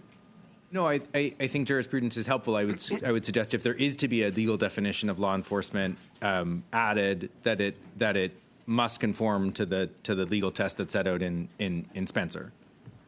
So you are agreeing then that adding this would add a clarity that is consistent with R versus Spencer and would ensure that there is no confusion about the meaning of lawful authority within the Privacy Act, something that the Privacy Commissioner has been seeking for a decade. I would defer to Ms. Angus to maybe ensure that the legal test that's established in Spencer is articulated. Thank you. Merci, Monsieur le Président. Thank you, Chair. On this, I would say that what the Privacy Commissioner has called for is for the Spencer test to be put into the law. So when I look at the paragraph that you quoted on that, I see three criteria. There's the criteria of exigent circumstances, there's the criteria of a reasonable law, and there's the criteria of prescribed circumstances, which are the three criteria that are in the Spencer decision. What I would want to make clear is that these are three separate criteria. So they're either or. It can be exigent circumstances or a reasonable law or prescribed circumstances, which actually the Spencer decision doesn't refer to them as prescribed circumstances, rather as the common law authority that police have. And that is paragraph 71 of RV Spencer. So those are the three criteria that are set in RV Spencer, and those are, if it, to the extent that it should be defined, that is the definition that is currently the one that's used by law enforcement and that's used by organizations when they disclose pursuant to PIPEDA. Can you repeat those three criteria again, just to make sure I understand? I'm looking to make sure whether or not they're covered off in the amendment. So they are exigent circumstances, pursuant to a reasonable law other than Section 44, and common law authority that police have. Those are the three circumstances that are set out in Spencer. And again, they are not cumulative, like they're separate. It's either or. Either there are exigent circumstances, either there is a reasonable law, or there is a common law authority where personal information which does not attract a reasonable expectation of privacy, can be disclosed. And those are the exact words in paragraph 71 of RV Spencer, which the Privacy Commissioner referred to. So what I'm trying to get at here is there is clearly a gap in the law, which you're trying to get at by using the term lawful authority throughout this version of the new Privacy Act that's being proposed at CPPA. But we've seen with the weak wording that was in PIPEDA, which is carried forward here, that organizations, businesses and organizations, often provide information to law enforcement agencies or government agencies, the agencies that are going after it, on fishing expeditions where they don't really have the interest of the privacy of the individual in mind. And when a government organization or a law authority is asking a business or an organization for access to something without, maybe going through the hoops of consulting with all their inside and outside corporate lawyers, they clearly sometimes give out access to personal information and data that hurts an individual's privacy, hence the Supreme Court. And we had a recent court ruling again by the Supreme Court on this issue around IP addresses that was just done in the last few months. So clearly there's an issue with the way current wording, which is what this does, it carries forward the current wording of PIPEDA, is inadequate to protect the privacy of an individual against the overreach of a law enforcement agency or government in going after information, however legitimate they may think it is in the particular circumstance, because under law enforcement you can pretty much justify most intrusions into personal privacy. And certainly speed and not having to have the burden of going and getting a warrant or some sort of judicial authority to do this makes life a lot easier for those authorities, but it doesn't make it easier and protect an individual's privacy. And without this type of further definition in the bill, we're going to continue to end up with these cases and the expense of people having to either knowingly or unknowingly have their data shared with these agencies and then have to fight retroactively to try and put the toothpaste back in the tube through the Supreme Court to say that this was not something that should happen. Now, I'm not a lawyer, as I say often here, but it just strikes me as unfair when we have the opportunity right now in creating a new privacy law to actually listen to the Privacy Commissioner who's been dealing with this for quite some time, for at least a decade, and asking for Parliament to put a simple definition in. And this definition is lifted straight from the presentation of the Privacy Commissioner. So again, like MP Massey said last time, I kind of trust the Privacy Commissioner on these issues. And I'm not being convinced yet that putting this in somehow diminishes the bill or harms somebody's privacy. In fact, I think it enhances an individual's privacy. Does it not? Does it not enhance somebody's privacy, or does it diminish it putting this in? I think it provides greater clarity as to the uses of personal information by law enforcement. I think it's important, as Ms. Angus noted, that the Spencer test, though, is not a cumulative one. It is not one that is that law enforcement must meet all three aspects of the test. It is that law enforcement must meet any of the three aspects of the test. And I think that's a consideration as to how the motion, the amendment is currently drafted, because it reads as cumulative. In the recent Supreme Court case, did they meet any of the tests? In the IP case? In the IP case, I think they could not rely on any of the three, as I understand it, which is why it was deemed to be seen to be personal information, because it was not understood to be foreseeable that, well, it was that an individual has a reasonable expectation of privacy when it comes to their IP address.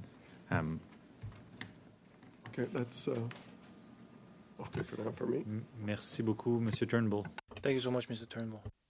Okay, so thank you, and great sort of conversation so far. I wanted to sort of balance this out with, I think what this amendment does is it potentially adds a new test for lawful authority, and that may not be something that the private sector marketplace is normally subject to. Mr. Sean, would you agree with that? And could you perhaps provide a bit more detail?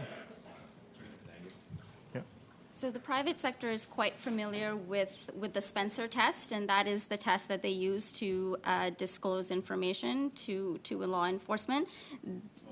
As amended, or the CPC3 motion does not quite mirror that test. And when I look at the submission of the Privacy Commissioner for Bill C-11, that more closely mirrors the Spencer test in that it has three criteria, and those criteria are not cumulative. The way that I read the Privacy Commissioner's submission, there's a clear "or" in there, which is not there in the CPC3 motion. So this would be a new test for a significantly narrower test for organizations. So if I'm to understand you correctly, there's sort of three parts to this test that are being combined together as a test that includes sort of three conditions that would require all three. So it's cumulative, I think Mr. Sean used that word, rather than independent criteria, of which only one would need to be sought in order to apply. And like, what I'm trying to understand is, how does a private sector, company meet this high bar for the test that the CPC3 seems to impose? And is that realistic for the current marketplace, given the fact that may not be how they're operating currently, and may not even be entirely consistent with the court ruling, the Supreme Court ruling that is being referenced? Can you maybe add detail there? Our understanding is that the private sector is already quite conservative when it comes to disclosure of information. So they will typically, want to see judicial authorization before they will disclose, unless obviously law enforcement can meet the test in Spencer. So show that it's exigent, show that it is under reasonable law, or show that there's a common law authority for them to collect that information. So they're actually quite parsimonious in the information that they disclose, and more often than not will not disclose, because I think the other thing to remember that Section 44 in PIPEDA in CPPA and its equivalent in PIPEDA are permissive. They don't compel disclosure. They say a company may disclose, and typically companies then, on the balance of probabilities, typically don't disclose unless they are convinced that the Spencer test is met. This test is a significantly narrower test than Spencer, and would probably mean that private sector would not disclose any information, which of course can disrupt law enforcement activities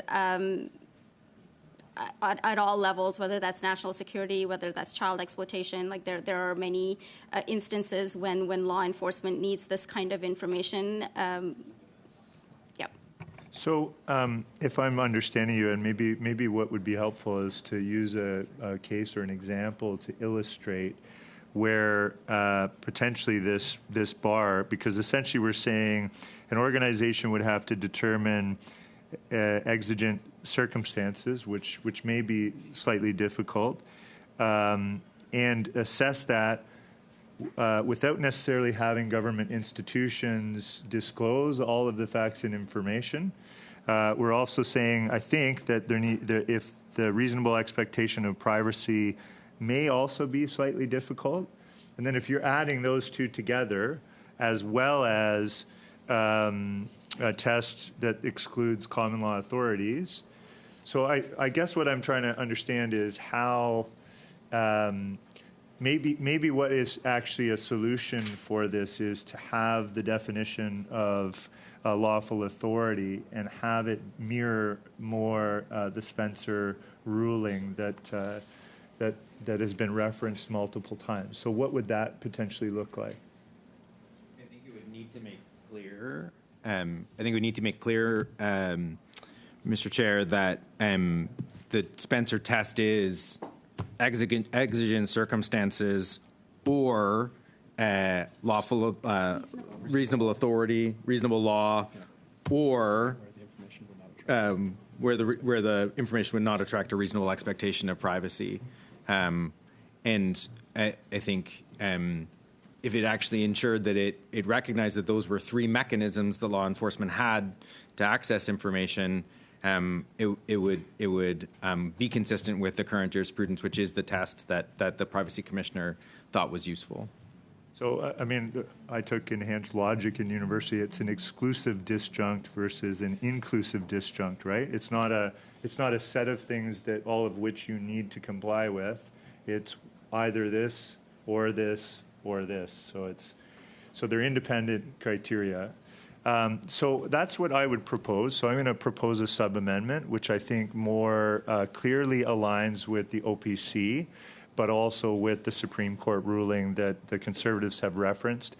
I think it's a slight variable on what you've suggested, which I think is significant and important, which is that it's a set of criteria, but it's either one or the other. It's not all three of the things that you've outlined. So I'll send that around and read that into the record.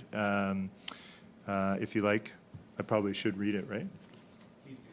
Yeah. Okay, so it would read, lawful authority means authority exercised by a government institution or part of a government institution where one or more of the following criteria are met. A, there are exigent circumstances. B, it is pursuant to a reasonable law, bracket, other than Section 44, bracket, or C, it is pursuant to common law authority where personal information would not attract a reasonable expectation of privacy. So I've sent that around to the clerk and other members. Actually, I don't think I have a paper copy, but we can get one. I discussed with the legislative clerks, and procedurally it would be a little more elegant if this one amendment were defeated and then another one would be proposed instead of sub-amending, because this is basically rewriting the entire CPC 3 amendment. So, but I think it's good, Mr. Turnbull, that you put it on the record and that it be circulated so that MPs know what alternative you're proposing, which would still, to some extent, respond to some of the concerns that are brought forward by CPC 3. But just procedurally, I don't think we could sub-amend it the way you're proposing, Mr. Turnbull. I would rather you move a distinct amendment with what you've proposed. Can we just Mr. Perkins. Procedural question? Sure. So can we ask about both of these together of officials since it's not on the floor? Given that it's related, it's on the substance. They're dealing with the same issue. Yes, you can ask for the difference, and I believe the clerk will circulate the proposed amendment by Mr. Turnbull. It's gone. Yeah, the official one is coming. So you have it now in your mailbox. So we can continue debate on CPC. We can continue debate on CPC 3 just with the knowledge that Mr. Turnbull has proposed an alternative. Sur ma liste, j'avais Mr. On my list. I think I've made the case for both amending the definition of lawful authority, including the Spencer Supreme Court decision and ruling as guiding that definition. It includes a lot of the things that I think the Conservatives intended, and there is a subtle difference, but we believe it's more consistent with the OPC and the Supreme Court ruling, and therefore would be an improvement and a compromise, working constructively here. So please consider it, and let's debate it if we need to. Thank you. Thank you, Mr. Turnbull. J'avais Monsieur Garon sur ma liste. Mr. Garon on my list, followed by Mr. Massey, Mr. Williams, and Mr. Viss. Without taking a lot of your time, we had exactly the same questions on that. One, it's important to have a definition of lawful authority. We also wondered about the Emergencies Act and police investigations. I think he answered that. Now, I talked about the Spencer test. You talked about the Spencer test, which already exists in case law. My understanding is that, according to the new definition, well, I'll read it, but I think that it seems more appropriate. It exactly copies the Spencer test that already exists in case law. So, in that case, what is the difference between introducing the test as is in the law without a definition? Answer. I think the case law is now some sort of guide for organizations. Now, when it comes to the use of personal information, now there's an introduction with a definition in a bill, whether it's finalized or not. The idea is to integrate the Spencer test in the bill. Question. Let me come back to the definition proposed by our Conservative friends.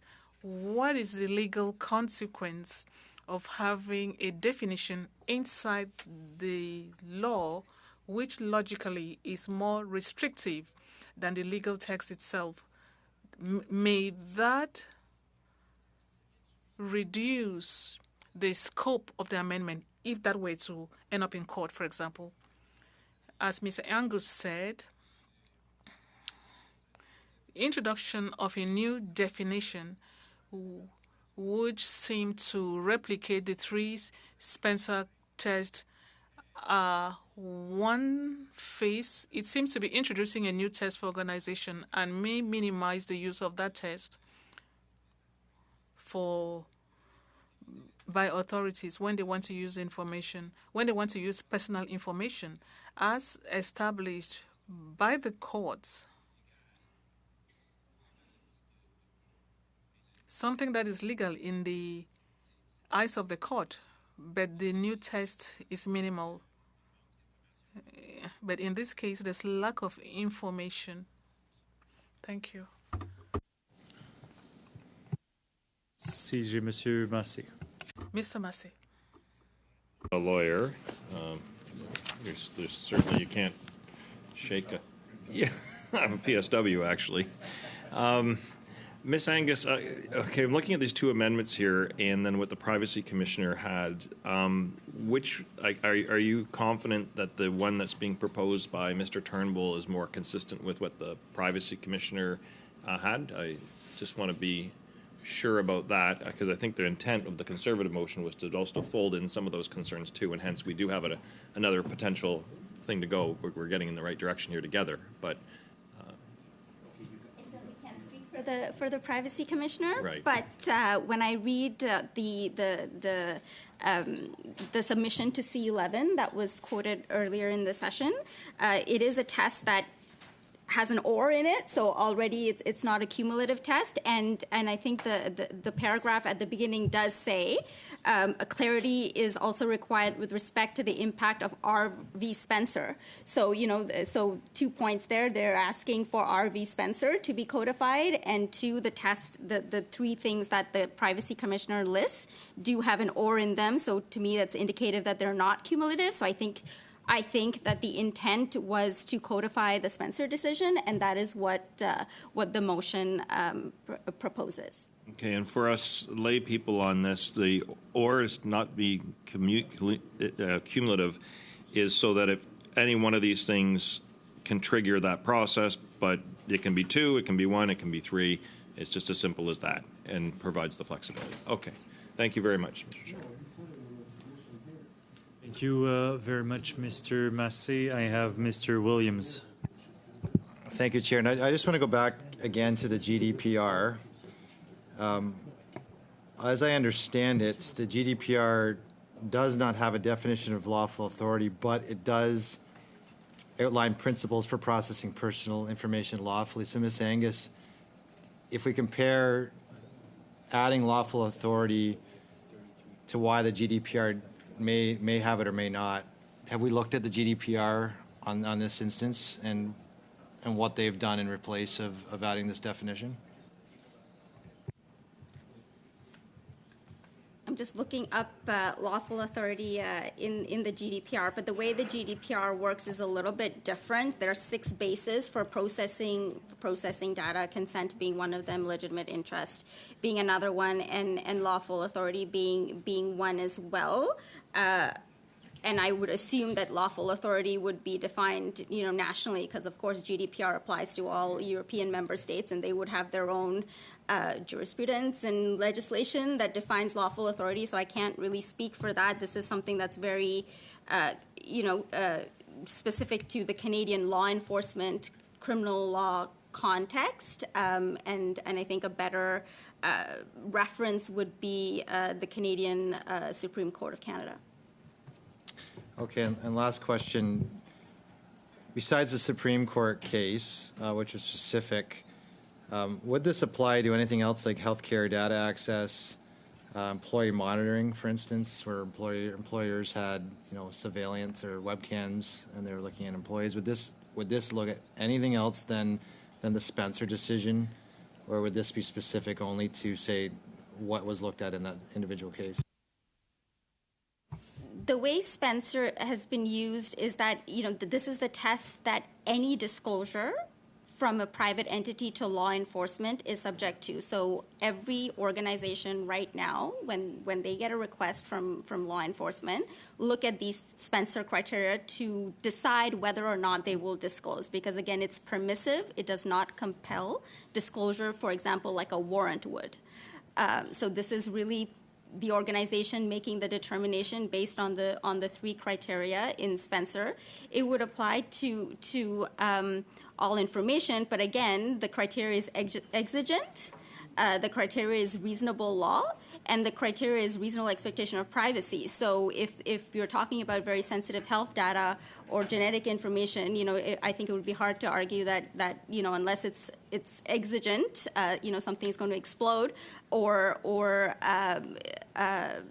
there is a reasonable law that authorizes it specifically, that it would really be hard to meet the 3rd criteria of it doesn't attract a reasonable expectation of privacy. So I think it is quite a hard bar to meet for lots of those types of information.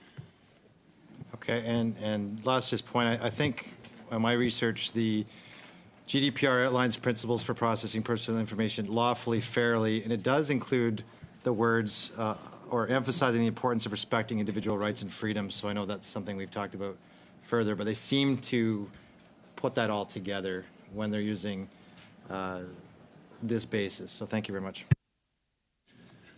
Yeah, before going to Mr. Viss, I just have one quick question, Madam Angus. You've mentioned that the proposition by the Privacy Commissioner for lawful authority in C11 was closer to the Spencer test. Does it resemble what's being proposed by currently that's proposed by Mr. Turnbull before the committee right now? So I'm just going to bring it up. The only difference is the third branch of the test. The Privacy Commissioner uses the word prescribed circumstances where personal information would not attract a reasonable expectation of privacy. And I don't quite have the motion in front of me, but I think he says pursuant to common law authority, which is the wording that's used in Spencer's, paragraph 71.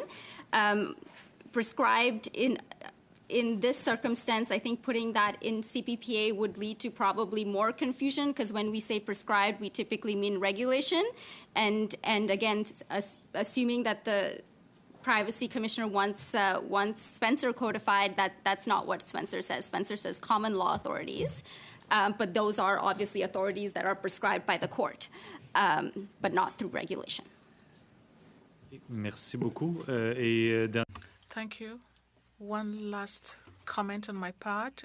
Even though the courts inform the work of Parliament, they don't dictate anything. The only thing is that before the committee, we did not hear a lot about, we did not receive law enforcement people who could come and tell us about the consequences on their work. I'm not sure we heard that. I think it's a very serious consequence we need to think about. Mr. Viss. Ms. Angus, can you please define common law authority? So common law authority is the authority. I mean, you know what I'm going to do? I'm going to take Spencer, because Supreme Court justices are smarter than I am. So what Spencer says is common law authority is the authority of the police to ask questions relating to matters that are not subject to a reasonable expectation of privacy. Say that a little slower, please. Oh, okay. Reasonable expectation. It's police. Okay, police giving discretionary powers of our police forces. Roughly. Okay. And exigent circumstances. There isn't a definition of exigent circumstances in that I can see. And it is like doing something urgently. Yes. Okay. And then the third criteria in the common law authority, exigent, and reasonable law would be other acts, correct? Other acts. A reasonable law, the Supreme Court has defined a reasonable law as a law that balances a state purpose, whatever the purpose of that act may be, with a reasonable, with the interest in privacy. Okay, so I understand the basis in the, what would it be, not the sub-amendment, but the replacement amendment, I guess, is what we're calling this now? Well, whatever. Oh, it's not even we're calling it Mr. Turnbull's potential proposal, because it's how. Okay. Okay. All right. Okay. So under the definition in CPC 3, lawful authority addresses Section 33. What does Section 33 state? It says communication with next of kin or authorized representative. So an organization may disclose an individual's personal information without their knowledge or consent to a government institution or part of a government institution that has made a request for the information, identified its lawful authority to obtain the information, and indicated that the disclosure is requested for the purpose of communicating with the next of kin or authorized representative of an injured, ill, or deceased individual. Can you explain that context for that for us, Ms. Angus? Just so that I understand the question. What's the significance of Section 33? Because the CPC 3 included, other than Section 33, the amendment put forward by the government side excluded Section 33. Doesn't have it listed.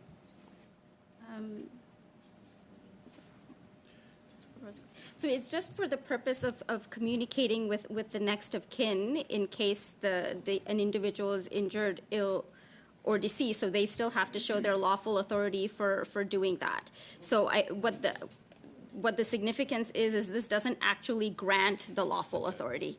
It just says you need lawful authority to do this. Okay, so say someone wants to communicate with, say, God forbid, my spouse passes away, and she's on all of our bills with our like our Fortis, TELUS, et cetera, it would grant TELUS the ability to communicate with me regarding the information on my wife's account? Grant TELUS, in your example, to communicate with law enforcement so they could communicate with you. So in our definition, other than Section 33, so lawful authority was exempted, and under the government's proposed amendment, it wouldn't be exempted anymore. So we went with I think what was asked was the OPC's recommendation, and the OPC asked for a definition with respect to Section 44. So that is the reason for Section 44.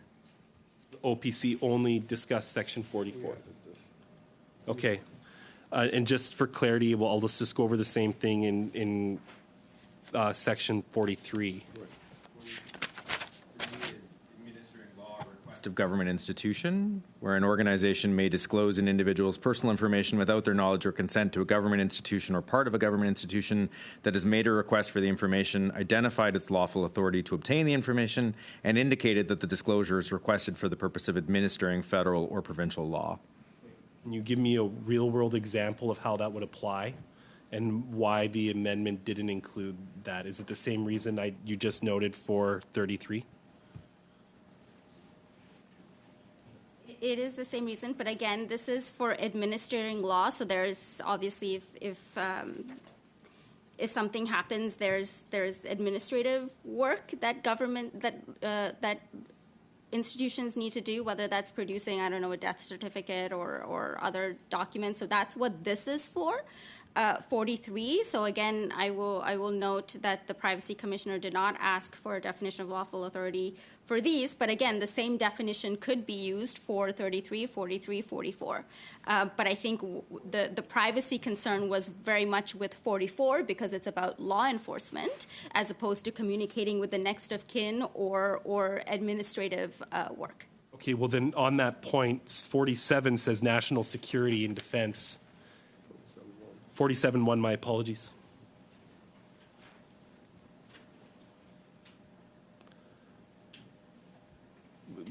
Do we really want to exclude that one then? But the definition wouldn't exclude it. The definition would apply to every place in the Act that lawful authority is mentioned. Our amendment includes 47.1. The new amendment doesn't. So I'm trying to sparse out the difference between the two. That's what I'm trying to get at. So, Mr. Chair, if I may, what the other than Section 44 does in the government amendment is say law enforcement in these particular zones, you can't rely on the CPPA itself for a definition of law enforcement. So when we're suggesting that you can rely on a reasonable law to be able to have lawful access as a function of law enforcement, you can't come back to Section 44, which says law enforcement does these things. And so you essentially need to exempt 44 from reasonable law under the Spencer test because it's self-referential. I think the CPC amendment suggests that you can't rely on it in the CPC in other zones other than Section 44, and I think the view is that the reasonable law proportion is the law enforcement request of a government institution in 44.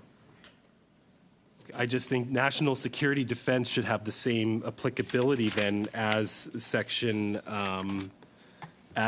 44. That's just my opinion.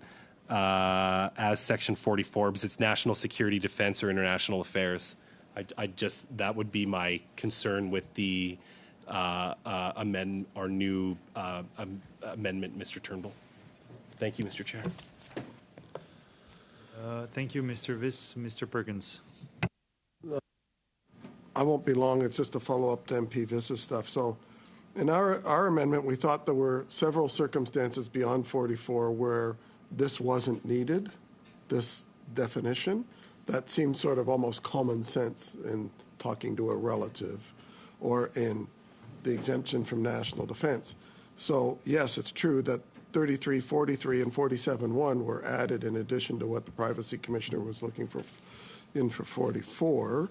And I haven't really heard a good reason why MP Turnbull's coming amendment doesn't include those sections. Somehow, are we saying that the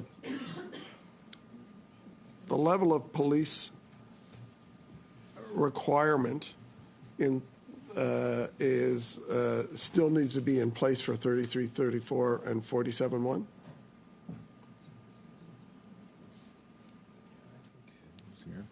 That's good. Thank you. Isn't that? I think from my perspective, the sections are not sections that grant lawful authority, and if that clarity is needed, then that I don't see any legal issue with that. I think what needs to be clear is that Section 44, 43, 33, and 47.1 don't actually grant. They are not reasonable laws for the purpose of the definition.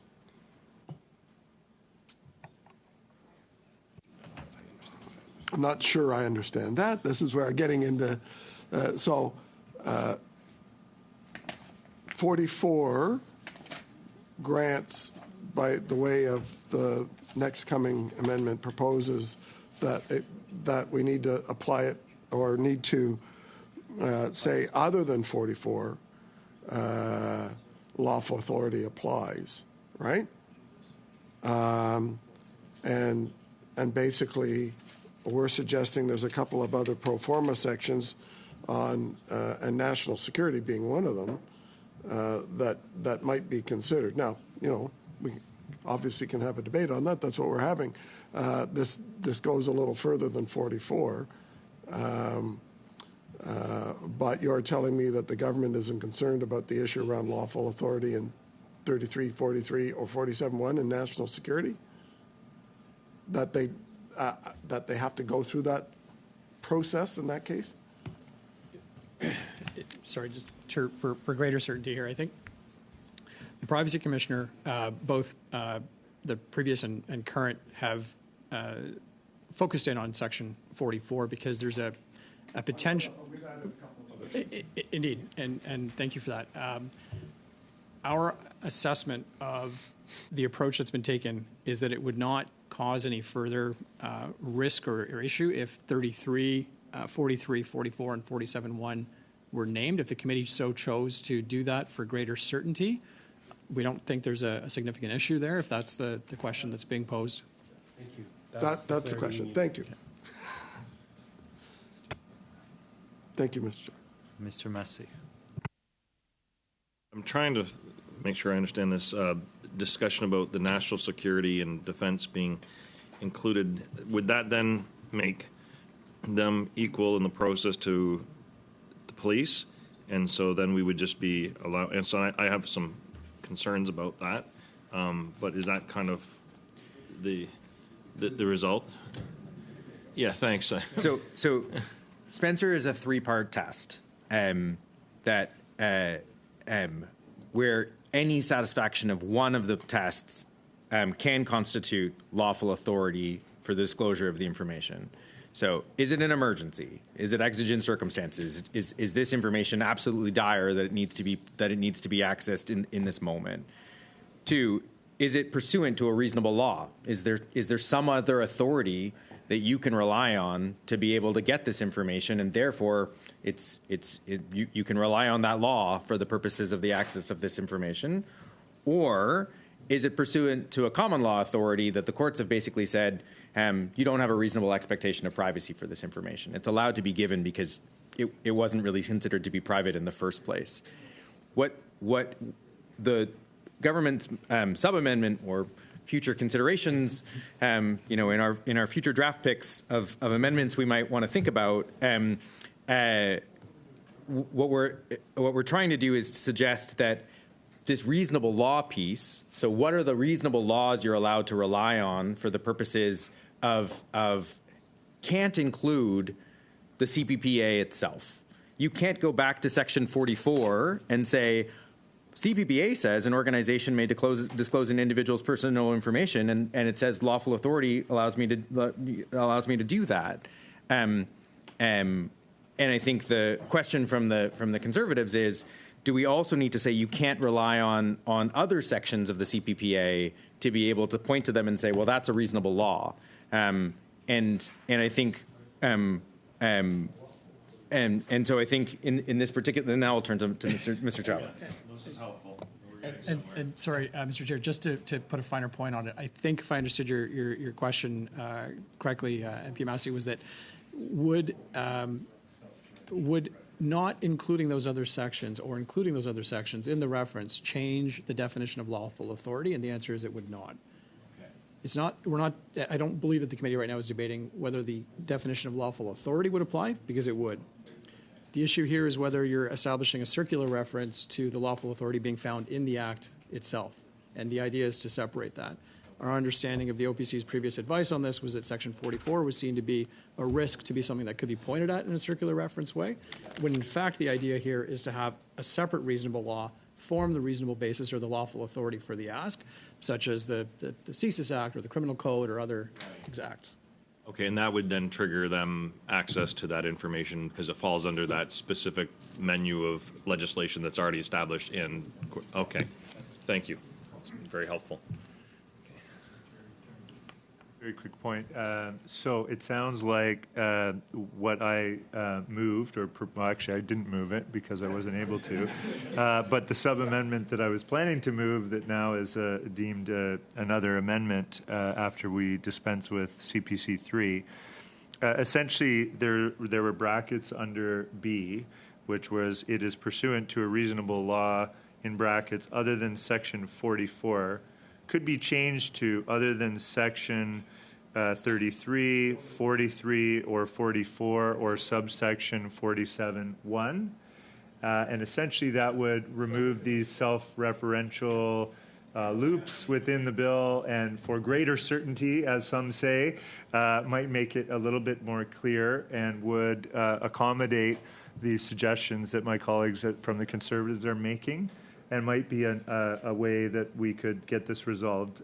Would that have any impact on the overall intention of what I had originally proposed when I planned to move it as a sub-amendment? Okay, great. So why don't we do that? I will agree to do that if we can dispense with CPC 3, and I will introduce exactly that.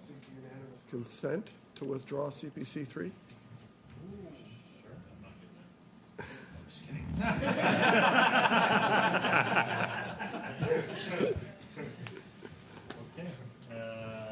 So it's been withdrawn, and So, Chair, if I wish to yeah, Mr. Turnbull. take the floor, if I'm allowed, to introduce exactly what I had just said I would do, which is, and I'll read it in. So the one that I sent around is being amended, but I haven't introduced it or moved it yet. So technically, I think I'm able to do that within the procedural rules of the House. So I'll read it into the record. Lawful authority means authority exercised by a government institution or part of a government institution where one or more of the following criteria are met. A, there are exigent circumstances. B, it is pursuant to a reasonable law other than Section 33, 43, or 44, or subsection 47(1).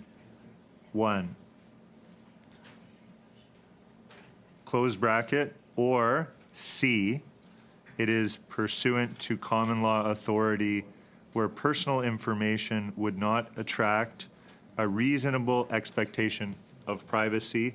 And to my colleague Jean-Denis, I apologize that those slight changes, although they're numbers being added, were not translated in the original version that I sent. But I think, sorry, it's okay?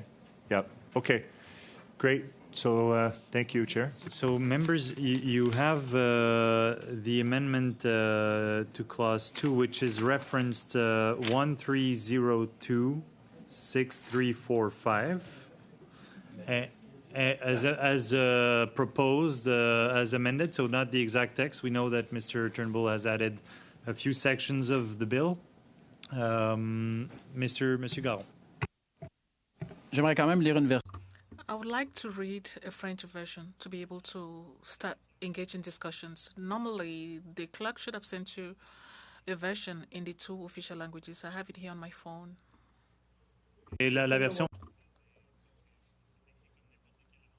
But the French version is written as we do with any other amendment. Gahir's name, but est-ce que vous l'avez, Monsieur? Je pensais ne pas l'avoir reçu, pardon. I'm sorry, I thought I had not received it. Et voulez-vous tout de même? But would you like a minute to read it, or is it okay, Mr. General? I just want to make sure that I understand, because he read it out, Mr. Turnbull read it out in English, and under B, we had more. So is it possible for him to read B? Because what I have before me is not what he said. It's not what you said. So so the B part would have been, it is pursuant to a reasonable law, in brackets, other than Section 33, 43, or 44, or subsection 47(1), closed brackets. So it's really just amending what's in the brackets. Non, mais quand un député présente. When an MP moves an amendment, he can change it even as he moves it, and that's what he's doing to reflect your amendment that was withdrawn by Mr. Perkins. So have you all heard the amendment that has been moved, that is not numbered because it has just been moved on the floor, or on the fly? I have read out the reference number, so we all know what we're referring to. Do I need a vote, or is there consent for the amendment to pass? Okay. Donc, un vote est... Very well. A vote has been requested, and let me repeat, it's on the amendment proposed or moved by Mr. Turnbull. The reference is 13026345. Yay. Mr. Gahir. Yay. Madame Lapointe. Pour. Monsieur Iacono. Pour. Mr. Van Bynen. Yay. Mr. Généreux. Wait. Mr. Perkins. Yes. Mr. Viss. Yes. Mr. Williams. Yes. Mr. Garon. Pour. Mr. Massey. Oui. Merveilleux, ça avance bien ce soir. Great. Things are moving forward well this evening, so it passes. That brings us now to Amendment CPC 4, Mr. Viss. We begin, Mr. Chair. How much time? I didn't know what time we started tonight. Well, we started after the vote. We started the meeting at 5. Yeah. But we started the second part around 6:20. So I'm looking at you, colleagues, to know whether we go until 8:30, 9, 10. Who says more? Yeah, that's true. That's true. But I would suggest about 8:15, if that's okay with members. Okay, 8:15. Perfect. Oh, Mr. Massey. just changed things around, but because you said originally 8, but yeah, I'll stay to 8:15 then. Yeah, because I thought we originally was 8. Disruption with the vote, if we can get it closer to 2 hours on C27, and it's moving along so well. I'll just take a time to do a couple things. 8:15, no later. Yeah, thank you. Monsieur Viss sur CPC 4. So, yes, this is CPC number 4, reference number 127538822. I'm reading this out because the original amendment put forward stated minor means an individual under 14 years of age, of course, in the context of C27. I would like to change that as a good faith amendment where it's actually allowed, Mr. Chair, to minor means an individual under 18 years of age. I've been debating this one for a bit, personally. So as currently drafted, Bill C27, before I go on, is that clear for everyone? I'm changing the age of a minor in my amendment from 14 to 18. So just maybe read the amendment, Mr. Viss, as it would. Minor means an individual under 18 years of age.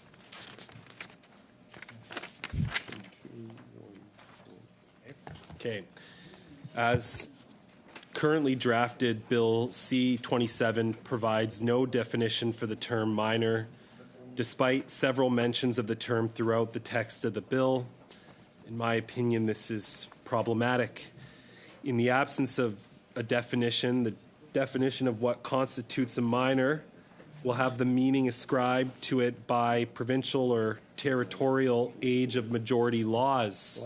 For instance, 18 in Quebec and 19 in my province of British Columbia.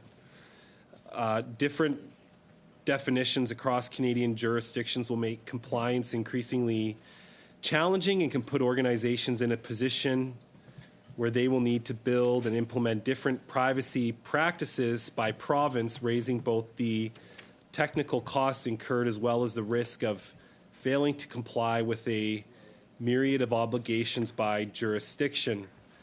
I guess the rationale for this amendment seeks to resolve these issues by defining a minor as an individual under the age of 18.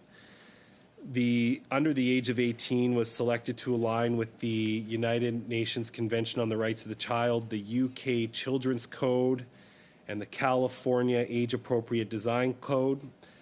Choosing under the age of 18 will also bring Canada into alignment with the introduction of CPC 17, introducing a children's code and age-appropriate applications.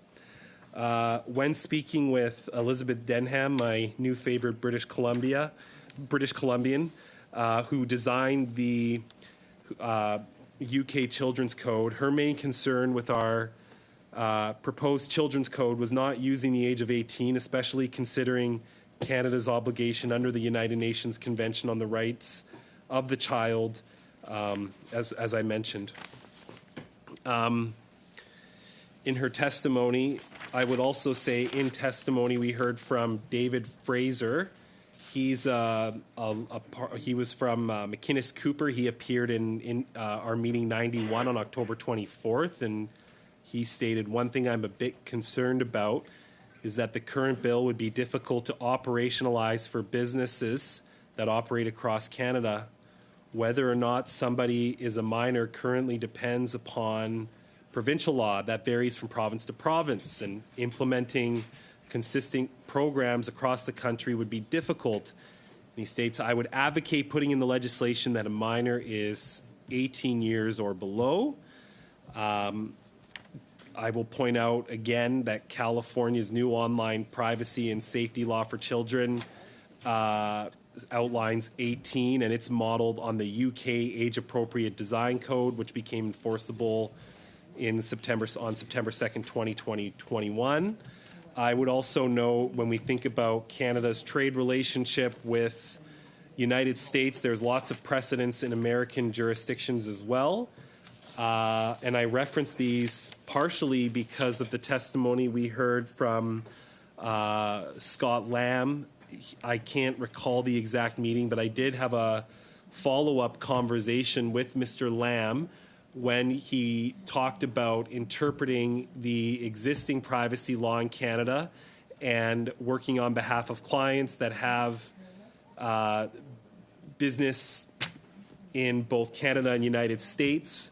He said from the perspective of applicable companies that they would often defer to the definitions included or the practices from American states and jurisdiction and apply those same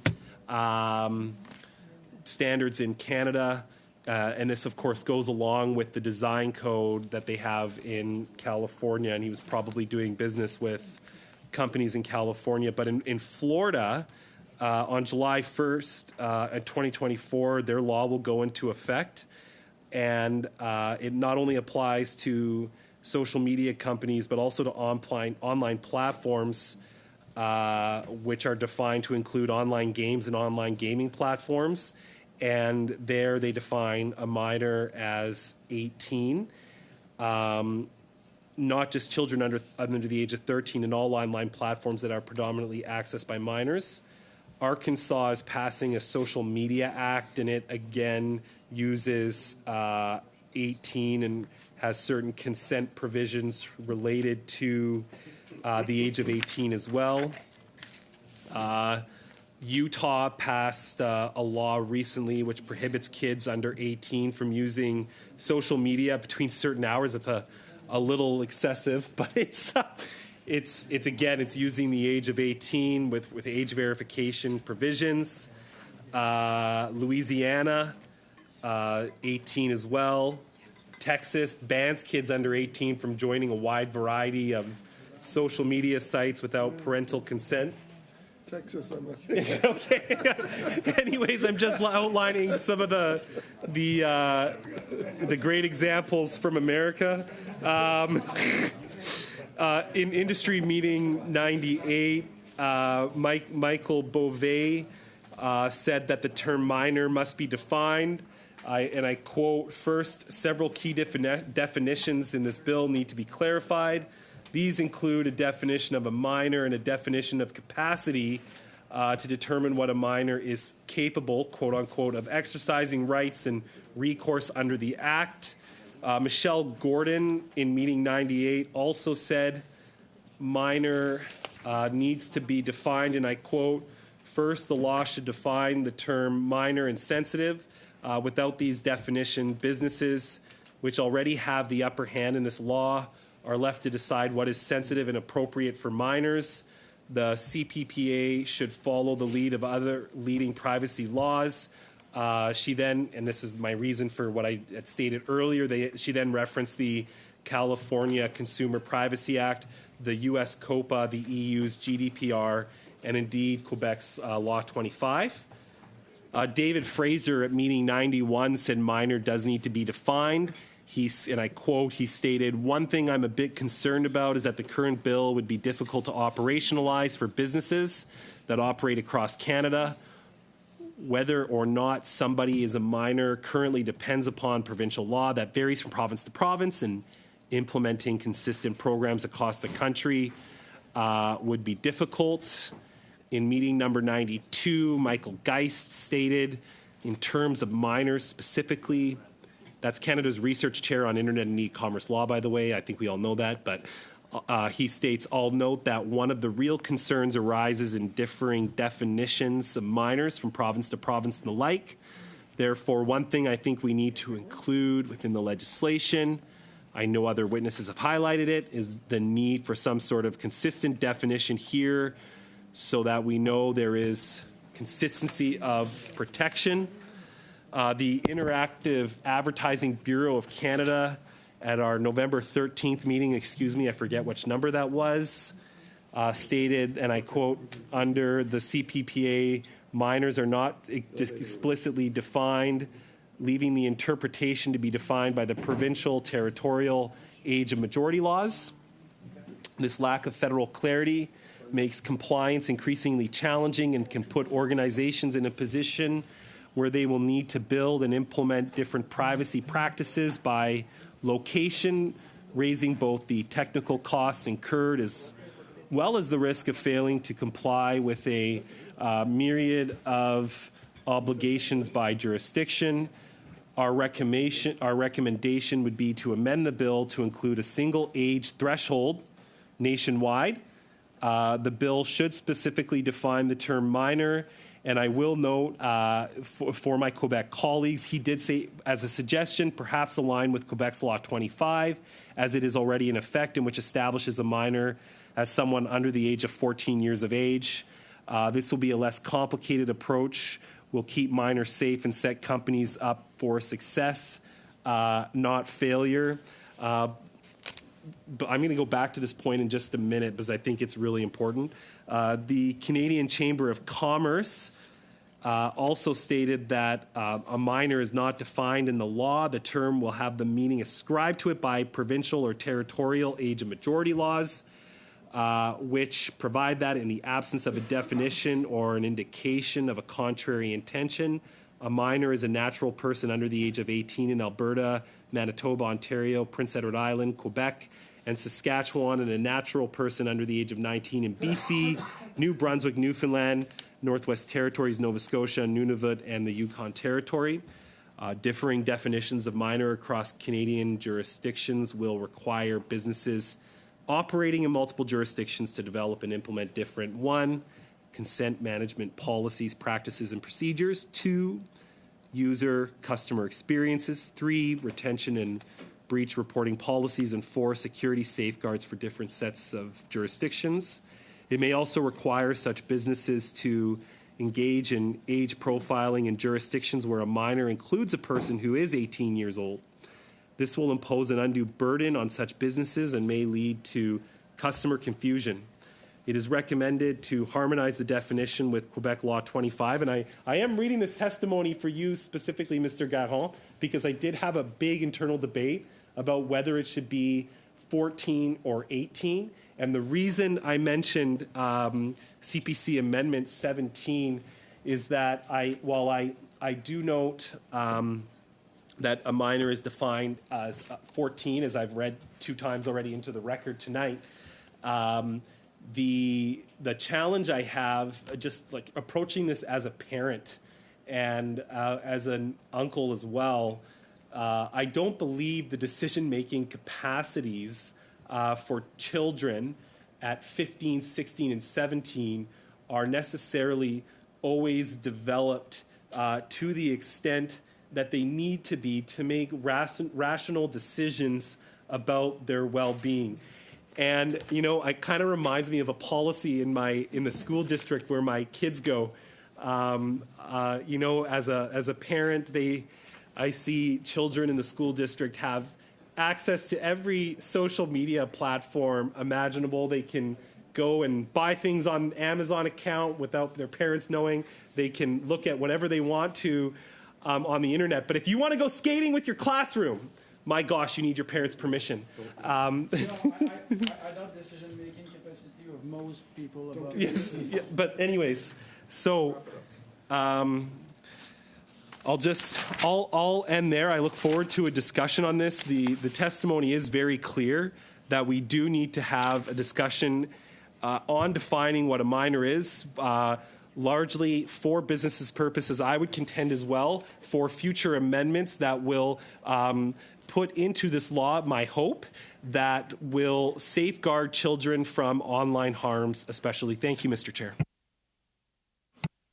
Mr. Viss, and I think you've made a very eloquent case that it should be 18, in my humble and unbiased opinion as chair. Mr. Perkins, you're next. I could have kept going too. I won't give the rest of his speech. Should we seek unanimous consent to go until midnight? I won't give the rest of his speech because I do want to get to hockey. But yes, I do too. But if I could ask, because I think there are compelling reasons, obviously, for setting an age. When I first got briefed by the department on the legislation, this was one of my first questions, in particular because the minister, in second reading, a big part of his speech was about the focus of this bill to protect children and improve privacy on children, which I believe was his genuine intent. but it concerned me there wasn't a definition. And the response, I think, at the department at the time is if it were left like it is, it would be up to various definitions in provincial law. And I can never leave my hat as a marketer because that worried me. As, that means I'm going to have 10 plus, perhaps, if not different systems about when the data I have on an individual moves from being totally sensitive, which is what happens currently under this proposal, to having elements of it that can be used for purposes when they leap over that date, whether it was 13 or 14, whether that was 16 or 18 or whatever it is. And so Mr. Viss said under 18. Personally, I think it should probably be 18, but I'm open to a discussion on that. If we pick the date that is one across the country, what's the department's view? 18 to me is when you can vote, when you can start to do some things, when you graduate from high school. You can do some other things. You can't yet drink. You can't smoke marijuana. You can drive at 16, yes, but you can't drive fully on your own at 16 anymore, like I used to be. In Quebec, you can. That's because in Quebec they just have driving guidelines, not laws. But the issue, I think, is 18. I believe it's the right age. How does the government feel about that? If you were to define, one, should it be defined? Do you agree now that we should define it? And secondly, is 18 appropriate? Merci, Monsieur le Président, pour la question. Thank you, Chair, for the question. As a Manitoban who had the unlucky feat of turning 18 and then immediately moving to a province like Ontario for university, which had a different understanding of what competency was as it related to the consumption of libation. I feel this point quite deeply, but on a serious note, I think for the purposes of the Act, I think as we are heightening the treatment of information as it relates to minors to that of sensitive, meaning that it requires a duty of care and a much higher standard for its protection and consideration, it is useful to have a clear obligation as it relates to that. I think there was initial concerns and conceptions as to whether or not federal and provincial competence was potentially at issue here, and I think the view is that this isn't a zone in which this can be established in a federal statute as to its application, and so I think the definition of minor will be very helpful in the interpretation and implementation of the law. I think there'll be considerations as we go through the statute as to whether or not that capacity threshold for some individuals who might fall under the definition of 18, but therefore still allowed to exercise their own rights under the law. As we defined earlier in some of the previous amendments under the definitions, that becomes important because there are some, not all, some 16 and 17-year-olds that have the capacities. But I think 18 is a threshold that's common across a whole host of societal norms in terms of that. So I think that would be our response. Merci. J'ai Monsieur Garon, suivi de Monsieur. Thank you, Mr. Garon, followed by Mr. Massey.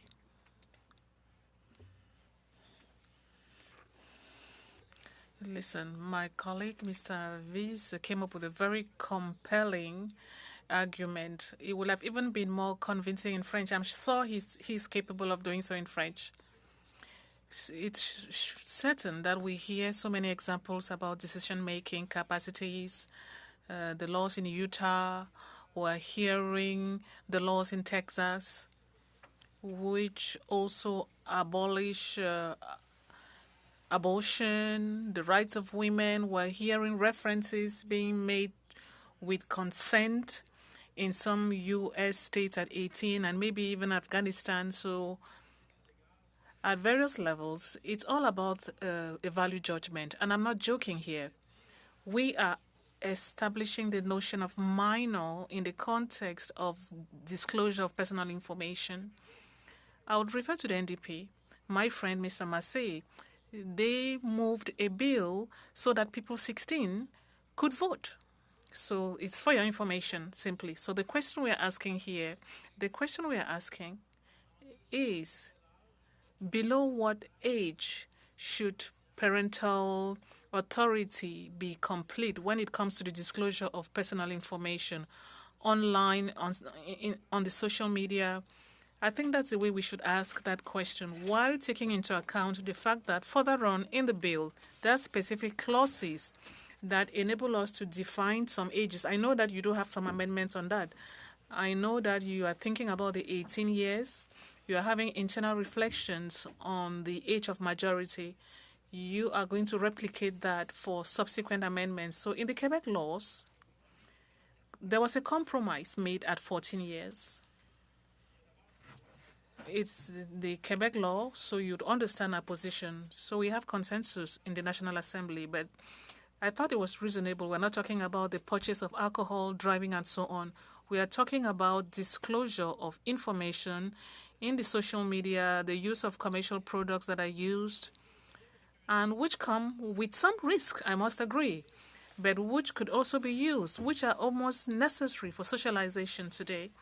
So for me, I thought the 14 years was very reasonable in light of what is being presented here. Let me tell you something that I'm convinced about. 18 years is too high. 18 years is too old. And 14 years appears to be reasonable to me. So that's my thoughts. Mr. Garon, you may have forgotten that in Quebec at 18, you can buy... What? You could buy absinthe.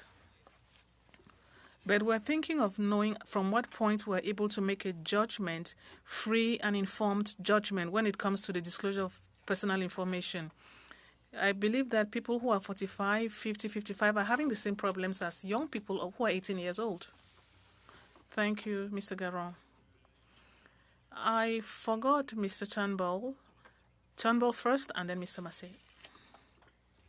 Excuse me. Thank you. I was going to move a similar sub-amendment to the definition of minor. So I just wanted to express that I didn't quite have the treatise to read into the record that Mr. Viss had, but I had some rationale for why setting the definition or the age of a minor and defining it in the context of the bill is a good move. So I would just say that from our side, I think we fully support the amendment that you offered. I think with regards to Mr. Garon's points, we intend to work on a capability test and including that in the bill, which I think modifies slightly and gives some ability for minors who are under 18 to exercise their rights over their personal information if they have the capability of doing so. And I think that might be, and Mr. Garon, you and I actually had a conversation about this prior to getting into clause by clause. It was brief, I know, but I think it might be, it might help you feel more comfortable if minor is defined as 18. Not to say that it's perfectly aligned with perhaps your perspective, but I think we're all having a little bit of water with our wine in this process, I'm sure. And so I would just say that respect your point of view, but we will be supporting the definition of 18 for minor. Thank you. Under 18, sorry. Merci beaucoup. Merci beaucoup, Monsieur Turnbull. Thank you very much, Mr. Turnbull. Mr. Massey. Yeah, so this is a tough one because, I mean, we do believe in voting at age 16. And so I saw 14 and that was closer to what I was comfortable on. Can we get a practical example of what would be something that would alter between a 16 and 18-year-old in this case in terms of control over their lives? Mr. Chair, I would point to two things that I think are important. So one is this definition of minor, which is that minor's information under the Act, as we've now identified through the amendments, will be defined as sensitive information, which means that it requires a duty of care and a greater level of protection. It does, however, I would draw members to page 6 of the bill, though, under authorized representatives, where it does note that the rights and recourses provided under this Act may be exercised, and point A is the relevant one here, on behalf of a minor by a parent, guardian, or tutor, unless the minor wishes to personally exercise those rights and recourses and is capable of doing so. And the capability test is one that's been established in other courts of law in terms of an assessment as to whether or not that individual would be able to exercise on their own behalf. So it's not ruling out the possibility that individuals under the age of 18 would have some oversight of their own personal information, but it is suggesting that under 18 is information that should be deemed sensitive and for which there is either an allowance for a parent, guardian, or a capable minor.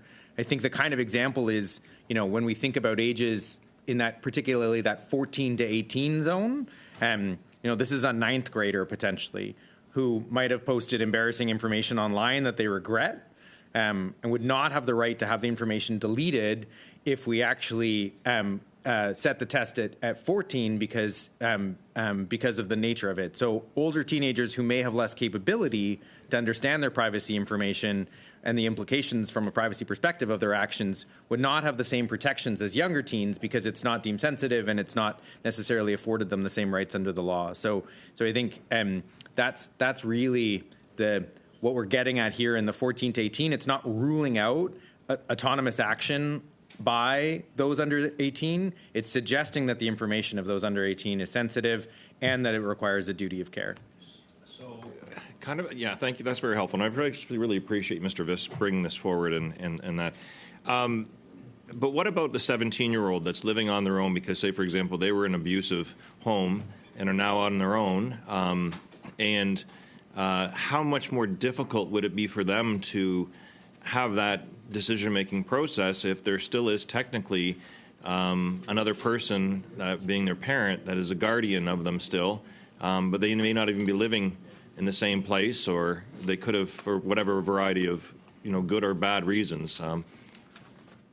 So again, I would just go back to the authorized representatives piece, where the rights and recourses of the Act are afforded on behalf of a minor to a parent, guardian, or tutor, unless the minor wishes. So in your case, if that 17-year-old has sought out their own autonomous path, is capable of being able to do so, they exercise the rights and recourses and the fundamental right to privacy on their own behalf under the guise of the law, without needing to pursue the role of the guardian.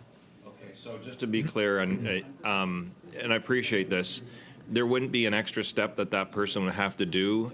They wouldn't have to go to court. They wouldn't have to prove that they're independent. Like how would that happen in terms of, and could there be a legal contestation of that from a parent or a guardian above that age to block them? So I think the only time when that might arise is when the commercial entity who's holding this information receives a request or potentially is having instructions given on the treatment of the personal information, and they themselves potentially get conflicting instructions. Yeah. So let's imagine that someone's got now the law is clear that a minor capable of being able to exercise under their own authority has the capacity to be able to make those instructions to those in possession of their personal information.